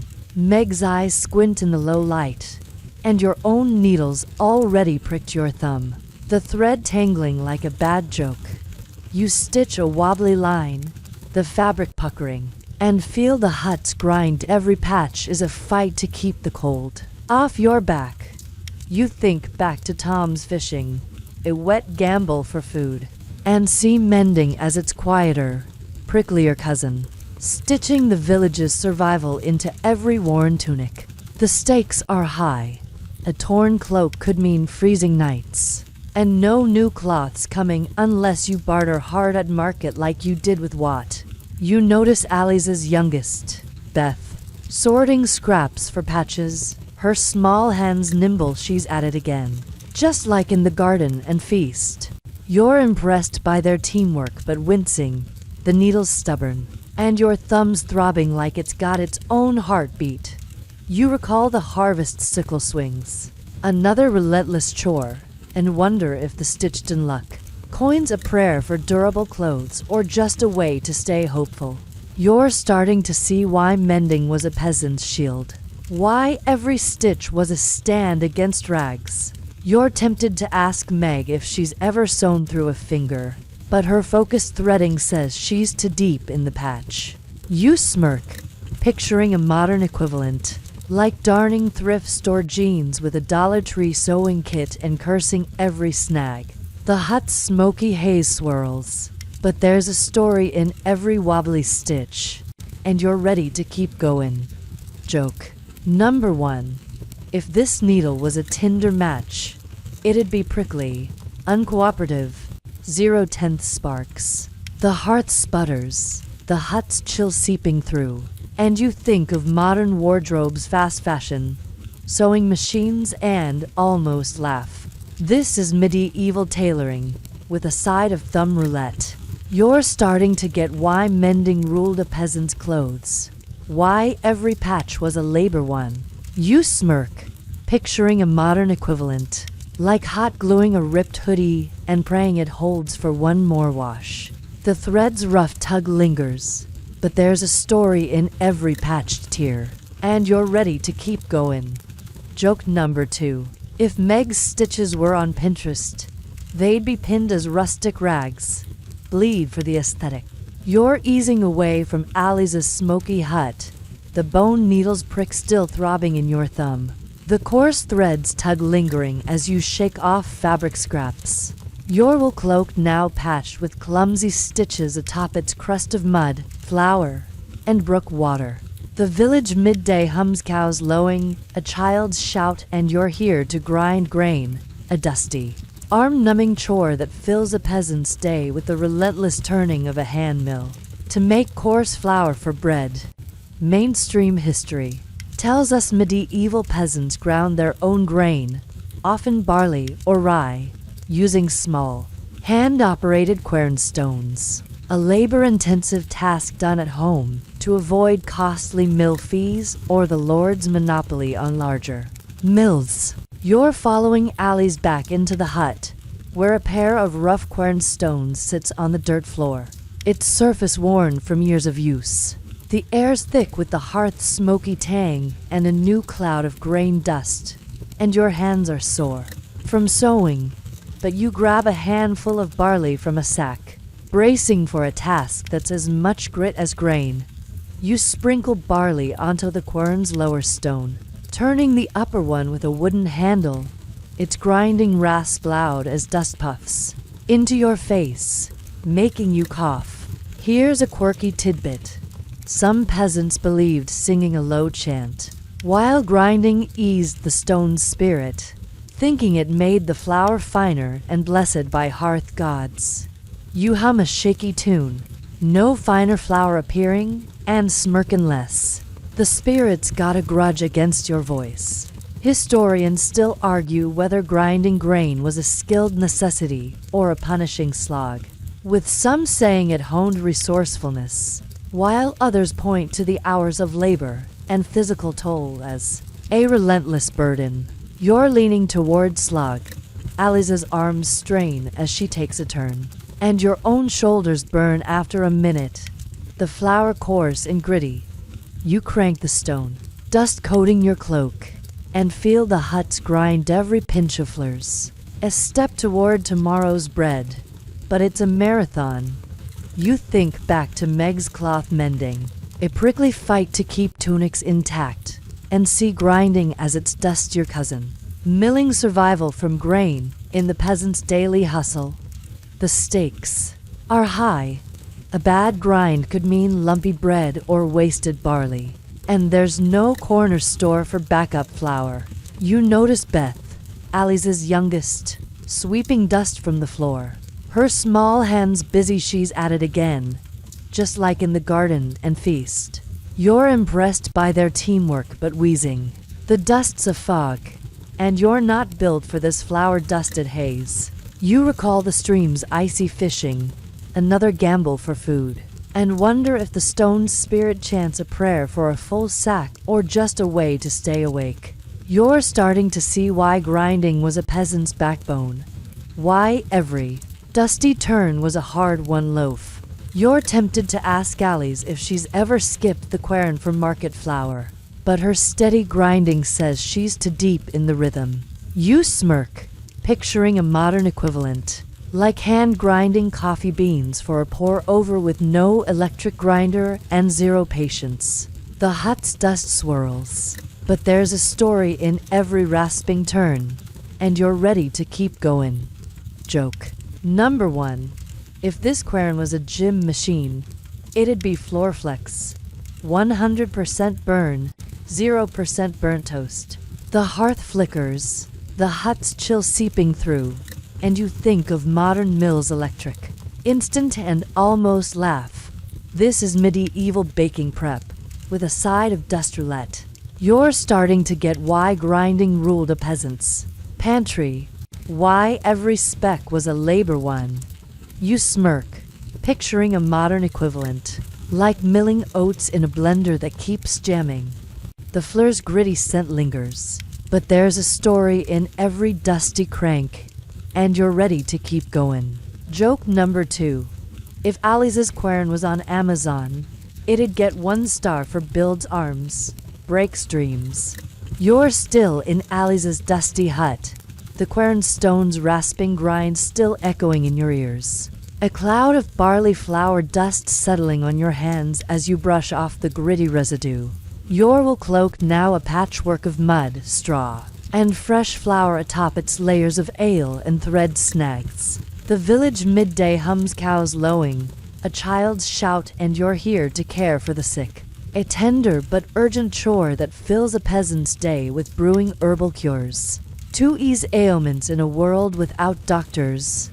Mainstream history tells us medieval peasants relied on home remedies, herbs, roots, or charms to treat common illnesses like fevers, coughs, or cuts, as professional physicians were rare and costly, leaving families to nurse their own with folk knowledge passed down through generations.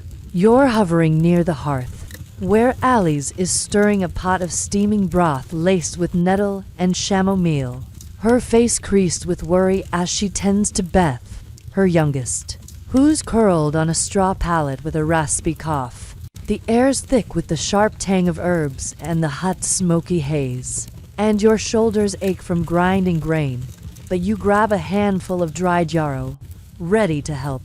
Your nose twitching at the bitter scent, you crumble the yarrow into the pot, its leaves releasing a pungent whiff, while Alice checks Beth's forehead, her touch gentle but firm. Here's a quirky tidbit. Some peasants believe tying a sprig of mint around a sick child's wrist chased fever spirits, thinking it cooled the body with herbal blessings. You glance at Beth's wrist, no mint in sight, and smirk unless the spirit's allergic to coughs. Historians still argue whether these remedies were effective folk medicine or desperate placebos, with some saying herbs like chamomile had real benefits, while others point to the lack of sanitation and frequent deaths as proof of their limits.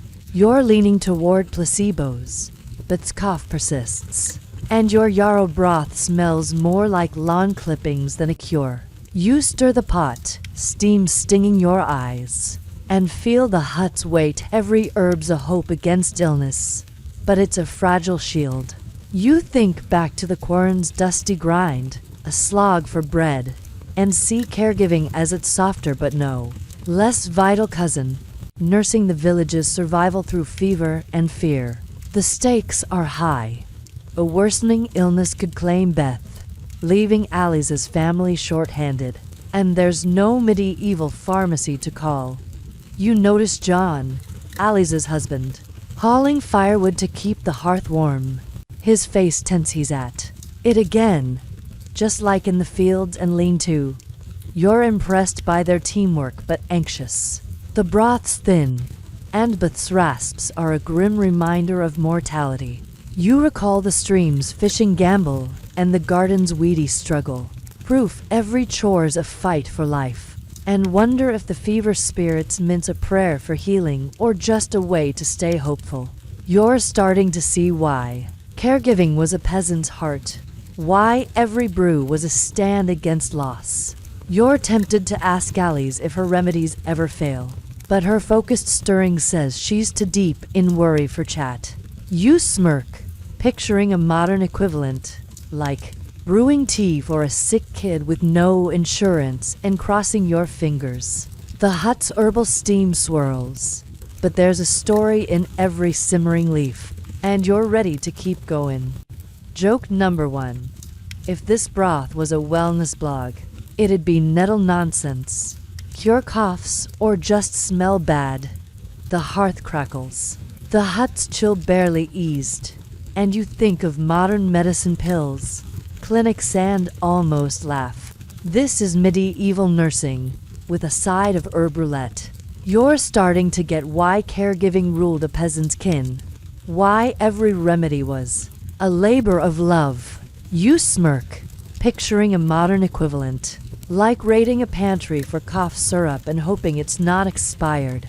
The yarrow's bitter tang lingers, but there's a story in every worried glance, and you're ready to keep going. Joke number 2. If Alice's herbs were on Webmed, they list side effects: hope, despair, and grassy breath. You're still in Alice's smoky hut, the bitter tang of nettle broth lingering in the air as Beth's raspy cough softens under her straw palate. Your hands still warm from stirring the herbal remedy. Your wool cloak heavy with flour, mud, and now a faint whiff of yarrow atop its patchwork of stains. The village midday hums, cows lowing, a cart creak, and you're here to pay tithes. A grudging chore that fills a peasant's day with the heavy task of delivering grain to the Lord's steward, a stark reminder of feudal demands. Mainstream history tells us medieval peasants were obligated to pay tithes, typically a tenth of their crops or goods, to the church and the Lord, a tax that supported the manor and clergy, but often left families scraping by with barely enough to eat. You're trudging behind John, Alice's husband, to the Lord's manor, a stone-walled compound looming over the village, where he's hauling a sack of barley reaped from the harvest.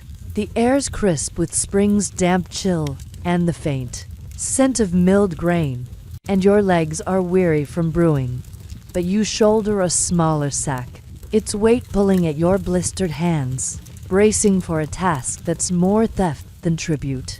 You reach the manor's gate, where the steward, a dour man named Godwin, eyes John's sack with a sneer, weighing it on a creaky scale as villagers line up with their own offerings. Here's a quirky tidbit. Some peasants believed hiding a sprig of rue in their tithe sack fooled the Lord's greed, thinking it warded off unfair demands from manor spirits. You check your sack, no rue tucked away, and smirk unless the spirit's fine with shortchanging you.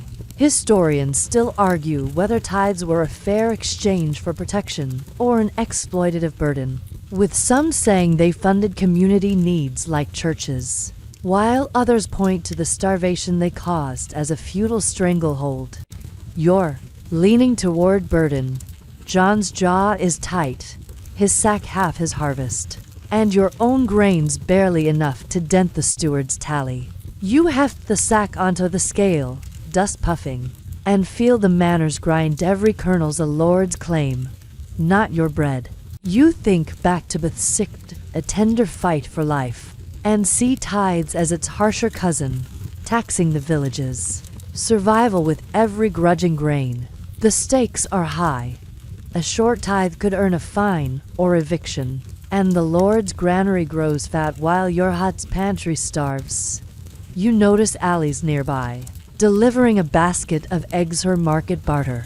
Now a manor tax, her face set with quiet defiance. You're impressed by her resilience but fuming.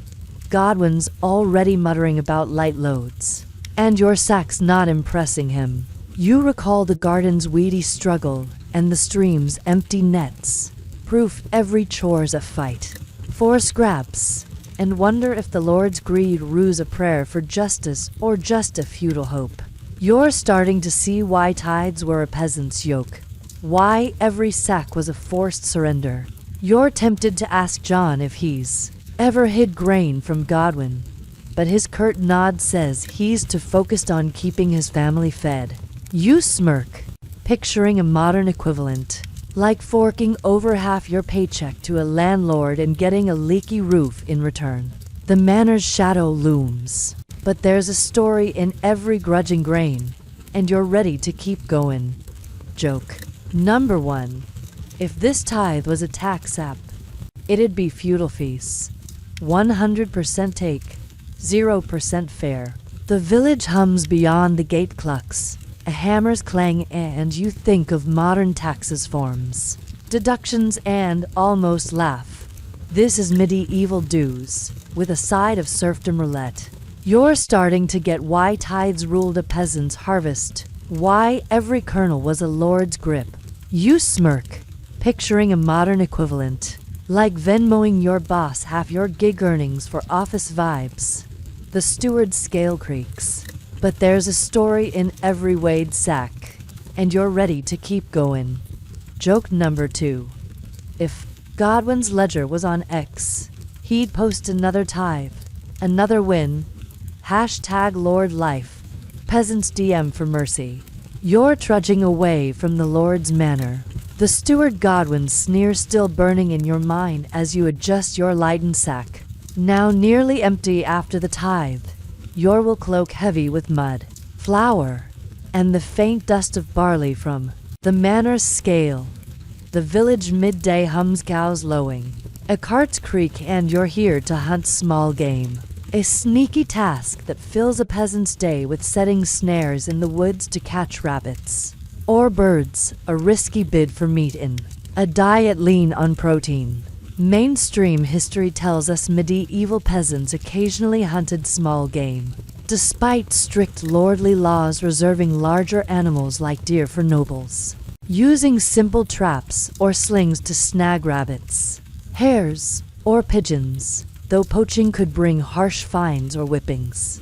You're following Tom, Alice's son, into a dense thicket beyond the village, his patched tunic blending with the trees as he carries a bundle of twine for snares. The air's thick with damp moss and pine, laced with the village's distant manure reek, and your hands are blistered from hauling grain. But you grab a stick to help set a trap, bracing for a quiet, tense chore that's half skill, half crime. You crouch beside Tom, watching him loop twine around a sapling, his fingers quick as he rigs a snare for a rabbit trail, his eyes darting for signs of the Lord's foresters. Here's a quirky tidbit.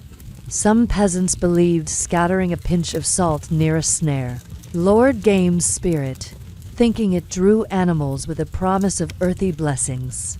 You toss a few grains from your pocket, no rabbits hopping, and smirk unless the spirit's on a low-sodium diet. Historians still argue whether small game hunting was a vital food source or a dangerous gamble, with some saying it added critical protein, while others point to the legal risks and sparse catches as a heavy burden. You're leaning toward gamble. Tom's snare looks flimsy, and your own stick's more likely to scare a bird than catch one. You tie a loop, thorns pricking your fingers, and feel the thickets grind. Every trap's a bet against hunger and the Lord's law. You think back to the manor's tithe, a grudging tax that bled the village dry, and see hunting as its wilder, sneakier cousin, snaring survival from the forest's edge. The stakes are high. A failed trap means no meat, and a forester's patrol could land you in stocks. Your family losing more than just dinner. You notice a woman nearby, her shawl snagged on brambles, checking a bird trap with a wary glance. She's risking it too, just like Tom. You're impressed by their stealth but jittery. The woods are quiet, but a snapped twig could betray you. You recall the stream's empty fishing nets and the garden's slug-eaten leeks. Proof every chores, a fight for scraps, and wonder if the game's spirit salts a prayer for a full trap or just a way to stay brave. You're starting to see why hunting was a peasant's edge, why every rabbit was a hard-won feast. You're tempted to ask Tom if he's ever been caught, but his hushed focus says he's too deep in the snare's knot. You smirk, picturing a modern equivalent, like sneaking into a park to trap squirrels and dodging a game warden's vine. The thicket's damp chill bites, but there's a story in every twine loop, and you're ready to keep going. Joke number 1. If this snare was a startup, it'd be Rabbitrizer. 100% stealth, 0% stew. The forest hums birds chirping, a rustling leaf, and you think of modern hunting licenses, rifles, and almost laugh. This is medieval poaching, with a side of whip roulette. You're starting to get why hunting spiced a peasant's table, why every catch was a rebel's win. You smirk, picturing a modern equivalent, like urban foraging for berries and hoping no cop cares. The twine's rough tug lingers, but there's a story in every silent trap, and you're ready to keep going. Joke number 2. If Tom's snares were on Etsy, they'd be listed as echo traps. Catch dinner, evade foresters. You're slipping out of the dense thicket, the twine snare's rough tug still chafing your fingers. Tom's stealthy knot tying fading into the forest's rustling leaves as you dodge brambles. Your wool cloak snagged with thorns atop its layers of mud, flour, and high dust. The village evening hums cows lowing, a distant bell, and you're here to share folk tales by the fireside. A rare storytelling night that fills a peasant's day with fireside tales to entertain and bind the community. Mainstream history tells us medieval peasants gathered in the evenings to tell stories, myths, legends, or local gossip, passing down oral traditions that offered relief from the day's grind and strength. Ned village ties, often around a hearth. As work wound down, you're trudging back to Alice's hut, where villagers are crowding around the smoky fire, their patched tunics dusty from fields and barns. The air's thick with wood smoke, the faint tang of Meg's ale, and a new warmth from the hearth's glow. And your legs are weary from the forest trek, but you squeeze onto a straw mat, ready to listen, your nose twitching at the fire's ashy bite. Alice's neighbor, Old Nan, a weary woman with gnarled hands, starts a tale about a trickster fox outwitting a greedy lord, her voice weaving mischief that makes Beth giggle. Here's a quirky tidbit.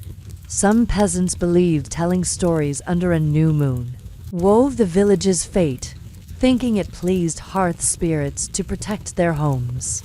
You glance at the hut's tiny window, no moon tonight, and smirk unless the spirit's a fan of fox tales. Historians still argue whether storytelling was a vital cultural act or a fleeting distraction, with some saying it preserved folklore and community bonds, while others point to its rarity amid endless chores as proof of limited leisure.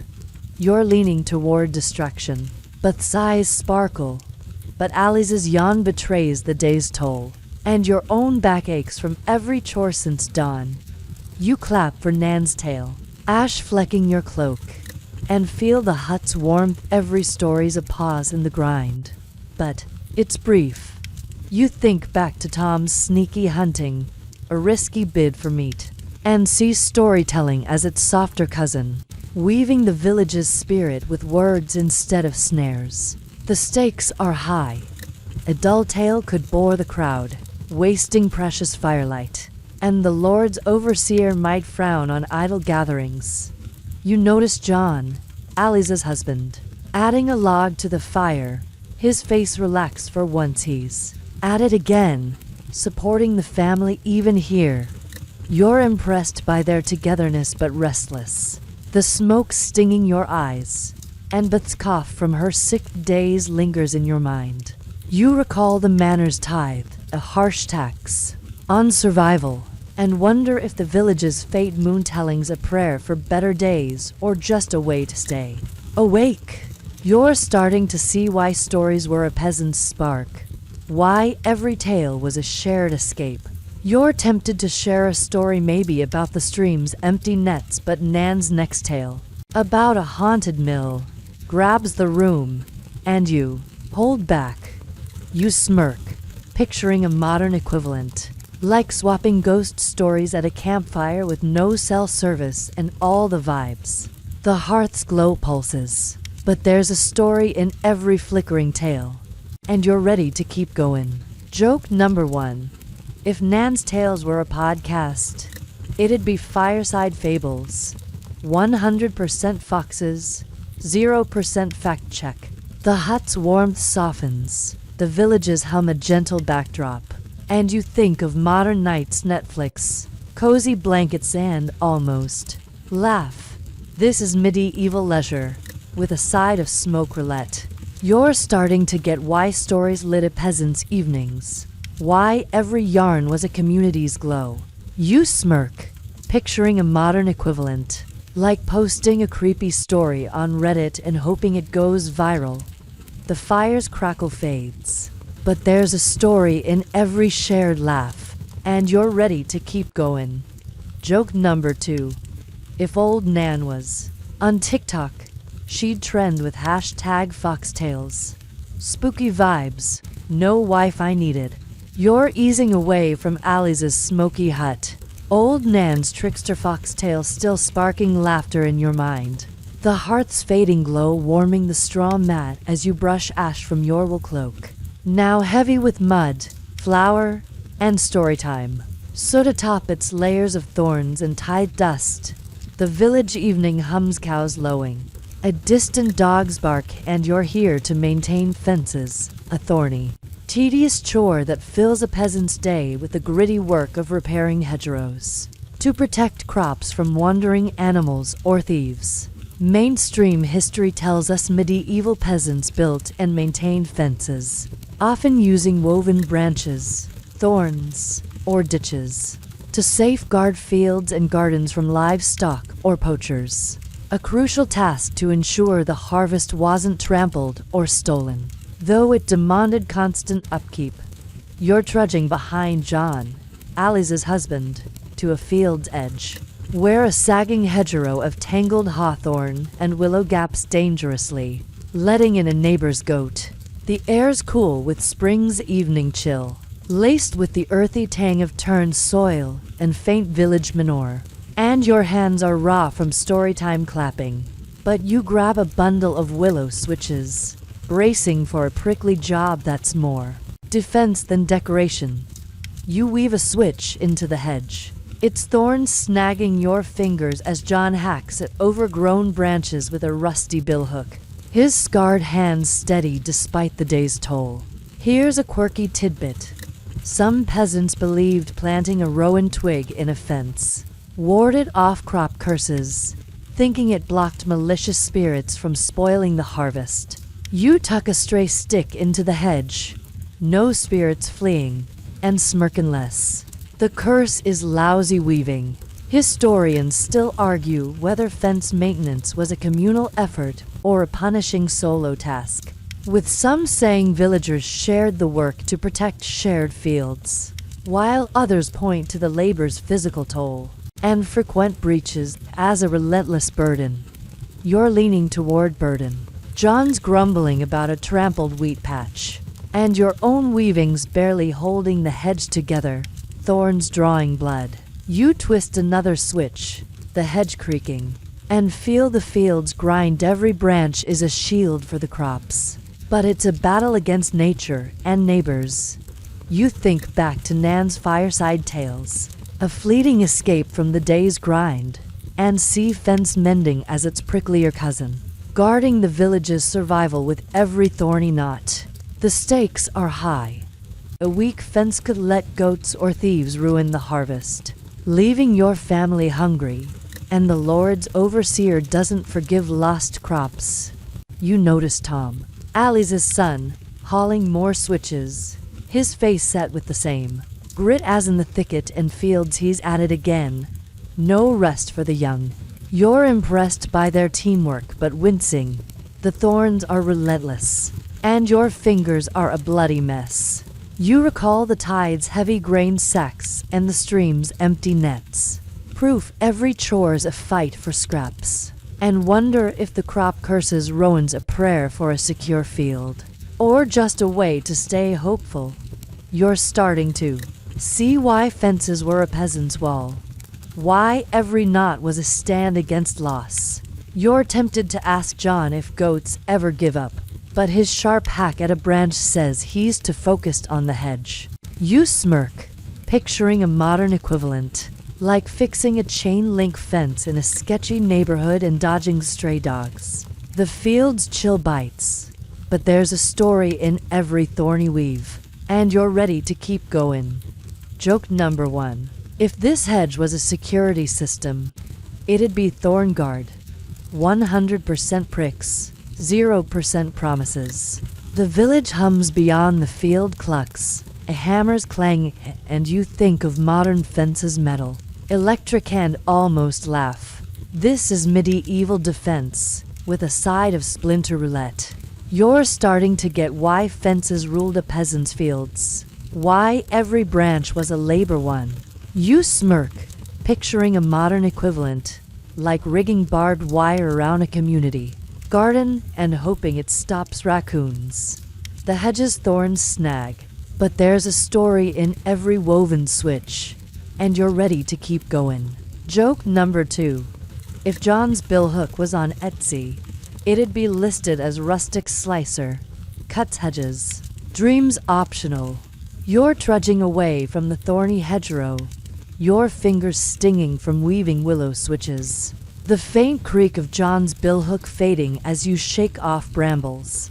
Your wool cloak now snagged with hedge twigs atop its crust of mud, flour, and fireside ash. The village evening hums cows lowing, a distant child's laugh, and you're here to clean the hut, a grimy, scrubbing chore that fills a peasant's day, with the endless task of sweeping floors and scouring pots to keep their cramped home livable. Mainstream history tells us medieval peasants maintain their waterland daub huts with basic cleaning, using twig brooms and ash-soaked rags to clear dirt, soot, and vermin. A vital but thankless job to fend off disease and make space for daily work like brewing or weaving. You're ducking back into Alice's hut, where Meg is sweeping the dirt floor with a worn broom, her patched tunic dusted with soot as she battles a cloud of ash from the hearth. The air's thick with smoke, the musty tang of old straw, and a faint herbal whiff from Beth's fever broth, and your hands are raw from thorns. But you grab a rag soaked in ash water, bracing for a task that's more grit than glamour. You scrub a blackened pot, its grease stubborn under the rag's rough scrape, while Meg sweeps dust into a pile, her broom kicking up a haze that makes you cough. Here's a quirky tidbit. Some peasants believed sprinkling salt on the threshold barred filth spirits, thinking it kept the hut clean by warding off Grime's curse. You toss a pinch of salt at the door, no spirits fleeing, and smirk unless the curse loves soot.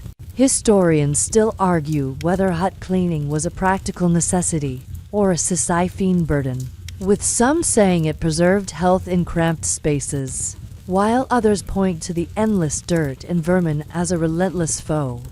You're leaning toward burden. Meg's broom barely dents the floor's grime, and your pot's still greasy after a minute's scrubbing. You scour harder, ash water splashing your cloak, and feel the hut grind every swipe's a fight to keep the space from becoming a sty.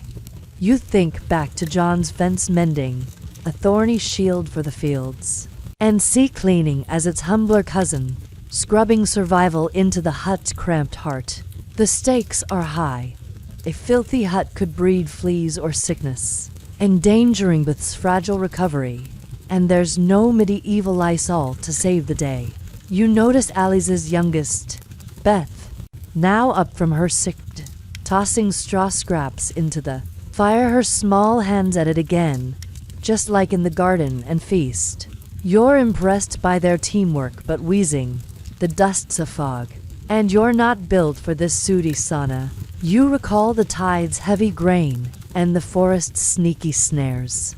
Proof every chore's a battle for survival, and wonder if the filth spirit salts a prayer for a clean home, or just a way to feel in control.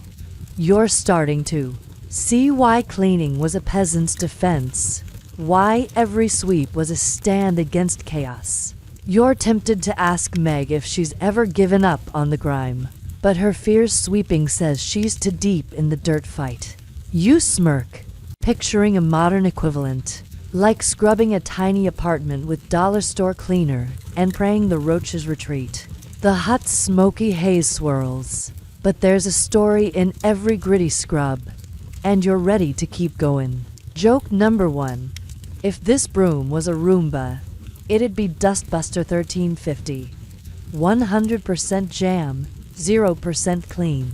The hearth sputters, the hut's chill seeping through, and you think of modern vacuums cordless, efficient and almost laugh. This is medieval housekeeping, with a side of soot roulette.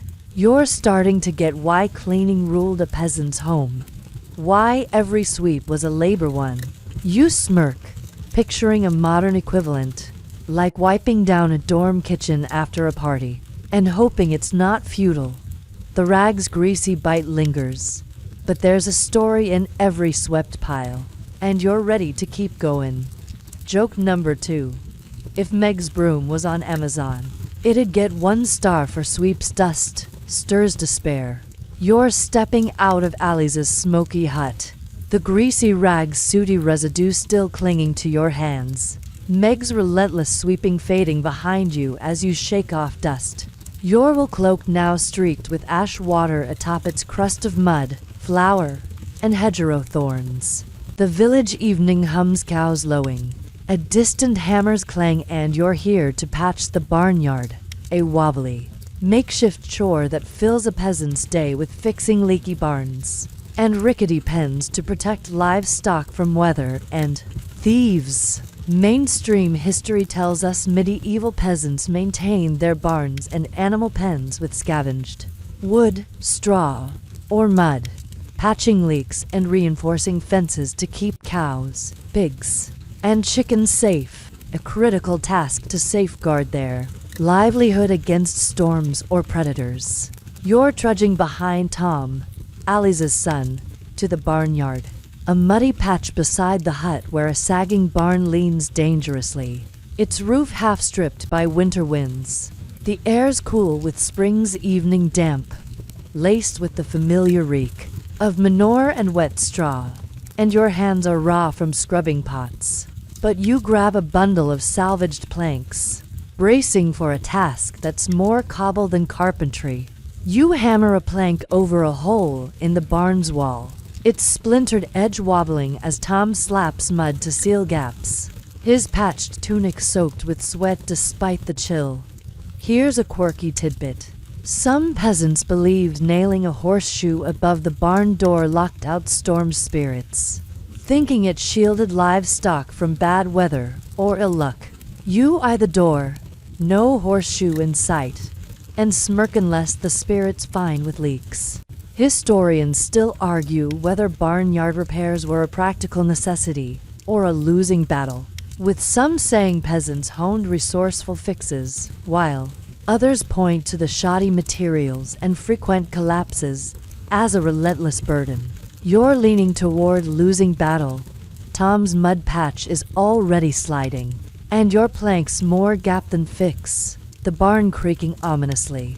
You swing the hammer, nails bending, and feel the yards grind. Every patch is a fight to keep the animals safe, but it's a shaky defense. You think back to Meg's hut cleaning, a dusty fight for livability, and see barnyard repairs as its rougher cousin, cobbling survival into the village's livestock heart. The stakes are high. A collapsed barn could expose pigs to cold or wolves, costing your family's meat or milk, and the Lord's overseer might fine you for neglected pens. You notice Allie's nearby, weaving straw to patch a chicken coop. Her face, set with the same grit as in the fields and garden, she's at it again. No rest for the weary. You're impressed by their teamwork but wincing, the hammers slipping, and your thumbs throbbing from a bad swing. You recall the thorny fence mending and the tide's heavy grain. Proof every chore's a battle for scraps, and wonder if the storm spirit's horseshoes a prayer for a sturdy barn, or just a way to stay hopeful. You're starting to see why barnyard fixes were a peasant's shield, why every wobbly plank was a stand against ruin. You're tempted to ask Tom if the barn's ever fallen, but his focused mud-slapping says he's too busy holding it together. You smirk, picturing a modern equivalent, like patching a backyard shed with duct tape and praying it survives a gust. The barnyard's damp chill bites, but there's a story in every creaky nail, and you're ready to keep going. Joke number 1. If this barn was a DIY show, it'd be fix or flopper. 100% wobble, 0% stable. The village hums clucks, a dog's bark, and you think of modern barn steel, weatherproof and almost laugh. This is medieval carpentry, with a side of collapse roulette. You're starting to get why barnyard repairs ruled a peasant's livestock, why every patch was a labor one. You smirk, picturing a modern equivalent, like jerry-rigging a doghouse, with pallet wood and hoping it holds. The plank's splintery bite lingers, but there's a story in every muddy seal, and you're ready to keep going. Joke number 2. If Tom's Mud was on Zillow, it'd list rustic barn, leaky charm, free, drafts included. You're trudging away from the barnyard, the splintered planks sting still smarting in your hands. Tom's muddy patches on the barn fading behind as you shake off straw. Your wool cloak now heavy with barnyard muck atop its layers of flour, thorns, and ash water grime. The village evening deepens, cows lowing, a distant owl's hoot, and you're here to prepare for the annual fair, a bustling chore that fills a peasant's day with crafting goods to sell or trade at the village's big event, a rare chance to earn extra coin or goods. Mainstream history tells us medieval peasants often prepared for local fairs, held on saints' days or harvest ends, by making items like woven baskets, wool yarn, or preserved foods to barter or sell, pooling their skills to boost their meager resources in a festive but competitive market. You're following Allie's back to her hut, where she's sorting a pile of woven mats, her loom work from earlier, ready to trade for salt or tools. The air's cool with spring's evening damp, laced with the hut's smoky tang and a faint whiff of drying herbs, and your legs are weary from hammering planks. But you grab a basket to help bundle yarn, bracing for a task that's part craft, part hustle. You tie a hank of Meg's coarse wool yarn, its lanolin scent sharp, while Allie's checks her mats for flaws, her calloused hands quick despite the day's toll. Here's a quirky tidbit. Some peasants believed rubbing a fair-bound good with lavender drew buyers' spirits, thinking it charmed customers with floral blessings. You brush a mat with a stray weed, no buyers swarming, and smirking less. The spirit's allergic to sales. Historians still argue whether fair prep was a hopeful opportunity or a stressful gamble, with some saying it offered economic relief, while others point to the labor and risk of poor sales as a heavy burden. You're leaning toward gamble. Alice's pile is small, and your basket's weave is wobbly. Market goers won't pay for shoddy work. You knot another hank, the yarn tangling, and feel the huts grind every mat to bet on a better winter. But it's a long shot. You think back to Tom's barnyard fixes, a wobbly fight to protect livestock, and see fair prep as its craftier cousin, weaving the village's survival into goods for trade. The stakes are high. A bad fair could mean no extra salt or iron, leaving your family stuck with last year's rags, and rival vendors play hardball. You notice Beth, Alice's youngest, bundling dried herbs for sale, her small hands steady despite her recent cough. She's at it again, just like in the garden and sicked. You're impressed by their teamwork but anxious. The mats look rough, and your yarn's a mess. You recall the thorny fence mending and the manor's tithe. Proof every chore's a fight for scraps, and wonder if the buyer's spirits love vendors a prayer for good sales or just a way to stay optimistic. You're starting to see why fairs were a peasant's spark, why every woven good was a chance at a windfall. You're tempted to ask Alice if she's ever flopped at the fair, but her focused sorting says she's too deep in the hustle. You smirk, picturing a modern equivalent, like prepping Etsy crafts for a pop-up market and praying they sell out. The hut's smoky haze swirls, but there's a story in every knotted hank, and you're ready to keep going. Joke number 1. If this mat was a Kickstarter, it'd be Woven Wonders. 100% hope, 0% backers. The hearth flickers, the hut's chill creeping in, and you think of modern markets, online shops, craft fairs, and almost laugh. This is medieval vending, with a side of barter roulette. You're starting to get why fair prep ruled a peasant's trade, why every good was a labor one. You smirk, picturing a modern equivalent, like hawking homemade candles at a farmer's market and dodging lowball offers. The yarn's lanolin tang lingers, but there's a story in every woven mat, and you're ready to keep going. Joke number 2. If Alice's stall was on eBay, it'd list rustic mats, slightly wonky, dreams included. You're still in Alice's dimly lit hut, the chores yarn's lanolin scent lingering on your fingers as you set down the bundled basket. Alice's woven mats stacked for the fair. Your will cloak heavy with mud, flour, and now a faint whiff of lavender from her hopeful charm. Its layers of thorns and ash clinging like a peasant's toil.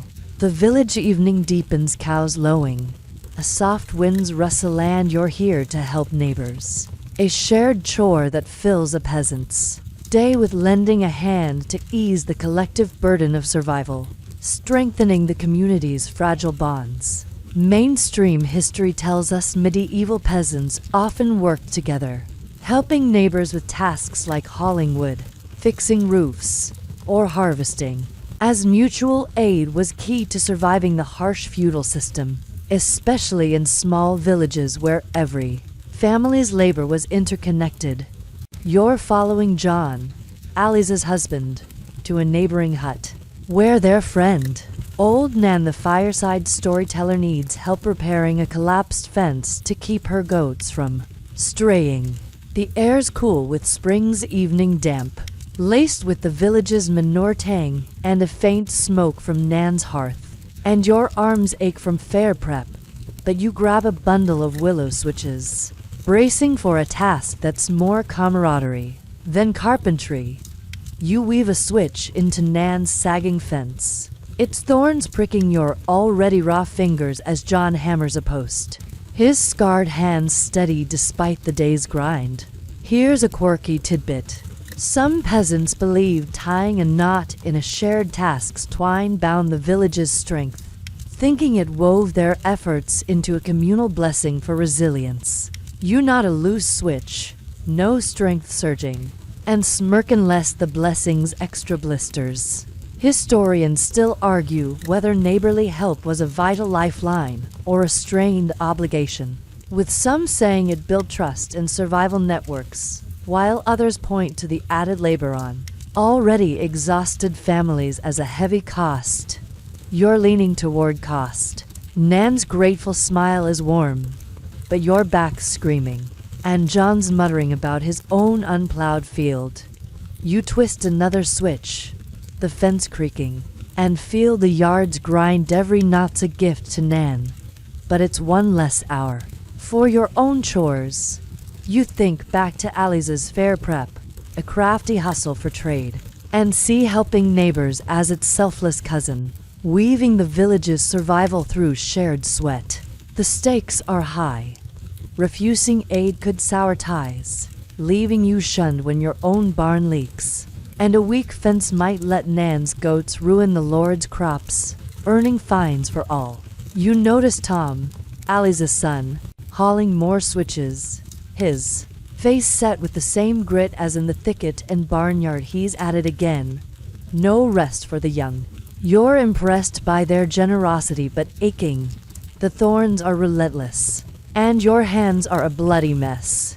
You recall the fireside tale's laughter, and the tide's heavy grain, proof every act's a balance of survival and sacrifice, and wonder if the village's strength not's a prayer for unity, or just a way to stay focused. You're starting to see why helping was a peasant's glue, why every shared task was a stand for the community. You're tempted to ask Nan if she returns the favor, but her quick nod to John says she's too grateful for questions. You smirk, picturing a modern equivalent, like helping a neighbor move a couch up 3 flights and hoping they'll owe you pizza. The evening's chill bites, but there's a story in every woven switch, and you're ready to keep going. Joke number 1. If this fence was a team-building exercise, it'd be thorn therapy. Bond or bleed trying. The village hums clucks. A soft breeze and you think of modern neighbors group chats, borrowed tools and almost laugh. This is medieval teamwork, with a side of splinter roulette. You're starting to get why helping ruled a peasant's ties, why every knot was a labor one. You smirk, picturing a modern equivalent, like shoveling a friend's driveway and praying they'll return the favor. The fence's creak lingers, but there's a story in every shared burden, and you're ready to keep going. Joke number 2. If Nan's goats were on X, they'd post escaped again, #fence fail, send help. You're trudging back from old Nan's muddy yard, the thorny fence's prickly sting still smarting in your fingers. John's steady hammering fading as you shake off willow scraps. Your wool cloak now heavy with fresh mud atop its crust of flour, ash, and fair-bound yarn. The village night settles cows lowing, a distant owls hoot, and you're here to tackle winter tasks. A frosty struggle that shifts a peasant's day indoors to chores, like mending, brewing, or tool sharpening. When fields lie fallow and cold grips the land, mainstream history tells us medieval peasants adapted to winter by focusing on indoor work, repairing gear, spinning wool, or preserving food, as snow and ice halted outdoor labor. Though the season's harshness brought new challenges like scarce fuel and frozen water, you're ducking into Alice's hut, where the hearth's faint glow battles a creeping chill, and Meg is sharpening a sickle with a wet stone, her breath clouding in the dim light. The air's thick with smoke, the musty tang of stored grain, and a new bite of frost seeping through the patched walls. And your legs are weary from fence weaving, but you grab a rusty hoe to hone, bracing for a task that's more survival than skill in winter's grip. You scrape the wet stone along the hoe's edge, sparks flecking your cloak as Meg's sickle glints, her calloused hands steady despite the cold. Here's a quirky tidbit. Some peasants believed grinding tools by firelight stoked the blade's spirit, thinking it kept edges sharp with hearth god's blessings. You squint in the dim glow, no spirits sharpening anything, and smirk unless the god's a fan of frostbite. Historians still argue whether winter tasks were a productive pause or a desperate scramble, with some saying they allowed skill building and rest, while others point to the cold, hunger, and endless repairs as a relentless burden. You're leaning towards scramble. Meg's fingers are red from the chill, and your hose edges barely smoother. The hut's icy draft numbing your toes. You grind harder, the stones rasp loud, and feel the hut's grind every sharpened blade's a prep for spring. But winter's a thief of warmth and time. You think back to Nan's shared fence mending, a communal lift for survival, and see winter tasks as its lonelier cousin, hunkering down to keep the hut and tools alive through the frost. The stakes are high. A dull hoe could botch spring planting, and a cold hearth might sicken Beth, whose cough still lingers from her sick days. You notice Allie stirring a pot of preserved leeks garden scraps from warmer months, her face set with the same grit as in the fields and fair prep. You're impressed by their resilience but shivering. The fire's weak, and your hands are stiff from the stone's cold grip. You recall the tide's heavy grain and the forest's sneaky snares. Proof every chore's a fight for scraps, and wonder if the blade's spirit grinding's a prayer for a warm spring, or just a way to stay focused. You're starting to see why winter tasks were a peasant's endurance, why every sharpened edge was a stand against the cold. You're tempted to ask Meg if she hates winter's chill, but her steady scraping says she's too deep in the sharpen. You smirk, picturing a modern equivalent, like fixing a snowblower in a freezing garage and praying it starts. The hut's frosty haze swirls, but there's a story in every rasping stroke, and you're ready to keep going. Joke number 1. If this whetstone was a life coach, it'd say grind through the cold, but you're still freezing. The hearth sputters, the hut's chill biting deeper, and you think of modern winter's heaters, hot cocoa, and almost laugh. This is medieval survival, with a side of frost roulette. You're starting to get why winter tasks ruled a peasant's cold days, why every fix was a labor one. You smirk, picturing a modern equivalent, like prepping a car for a blizzard with no garage and all the shivers. The stone's gritty scrape lingers, but there's a story in every sharpened edge, and you're ready to keep going. Joke number 2. If Meg's sickle was on TikTok, it'd trend as #wintergrind. Sharp blades, icy vibes. You're still in Allie's chilly hut, the whetstone's gritty rasp fading as you set down the sharpened hoe, its faint glint catching the hearth's dying embers. Your wool cloak heavy with winter frost atop its layers of mud, flour, thorns, and ash, a testament to the day's endless toil. The village night deepens, cows lowing, as soft winds moan, and you're here to reflect on the relentless, vibrant life of a medieval peasant as dusk falls. Their daily grind a tapestry of sweat, skill, and stubborn hope that wove a community's survival. Mainstream history tells us a peasant's day was a cycle of labor plowing fields, brewing ale, mending huts, and more, driven by feudal demands and the need to feed their families, leaving a legacy of resilience that echoes in modern rural life. You're leaning against the hut's wattle wall, the fire's faint warmth a fragile shield as Allie's banks the embers, her face etched with the day's weight. The air's thick with smoke, the musty tang of straw, and a quiet stillness, and your body aches from every chore since dawn. But you feel the village's pulse, every task a thread in its enduring story. You glance at Meg, coiling yarn for tomorrow's fair, her hands steady despite the cold, and John, whittling a new handle, his scars a map of their survival. Here's a quirky tidbit. Some peasants believed sleeping with a sprig of heather under their pallet dreamt the harvests. Hope, thinking it carried spring's promise through winter's dark. You eye your straw mat, no heather tucked away, and smirk unless hope smells like sweat. Historians still argue whether a peasant's life was a crushing grind or a resilient craft, with some saying their labor built communal strength, while others point to the hunger and feudal yoke as a relentless toll. You're leaning toward both. Allie's is grit, but small hands. Tom's snares, they're the village's heart, beating through every muddy plow and shared pottage. You trace the wall's rough weave, its patches a record of their fight, and feel a quiet awe for their stubborn spark, a legacy that outlasts the frost. You think back to Meg's winter sharpening, a cold fight for spring's fields, and see this reflection as its softer echo, tying the day's chores, fields, barns, looms, and tales into a life of fierce endurance. The stakes were high. Every task, from fishing to tithes, was a bet against starvation, and their grit held the village together.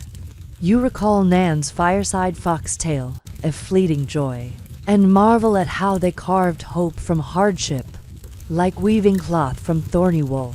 The hut's air feels still now, dusk's hush wrapping the village, a sign winter's grip might ease. You're impressed by their legacy, not just in surviving but in building a world where every shared fence or loaf mattered. You're tempted to ask Allie's what keeps her going, but her gentle hum as she sweeps says it's the family, the village, the next dawn. You're starting to see why a peasant's day was their strength, why their toil's echo carries on. You smirk, picturing a modern equivalent, like a small-town farmer's dawn to dusk grind. Their stories shared over coffee at a diner. The embers fade, and you're ready to let this world drift, its lessons as lasting as spring's first green. Wind down your resting now, the hut fading into a gentle haze, the hearth's embers softening to a whisper. The weight of muddy fields, smoky hearths, and thorny tasks dissolves, leaving only the murmur of dusk and the calm of a village enduring. You're safe here, wrapped in the quiet of a people who toiled and thrived, their legacy glowing like stars in your mind. Let your breathing slow, each exhale long and easy, your body sinking into the mat's steady embrace. The stories of Allie's, John, and their stubborn hope linger, but they're distant now, blending into the dawn's tender light. You don't need to hold them. The hut's chill fades, the air grows still, and you're drifting, carried by a peace as steady as spring's return. Sleep's waiting, gentle and sure, ready to cradle you like a peasant's dream of a fuller harvest. Close your eyes, let go, and rest.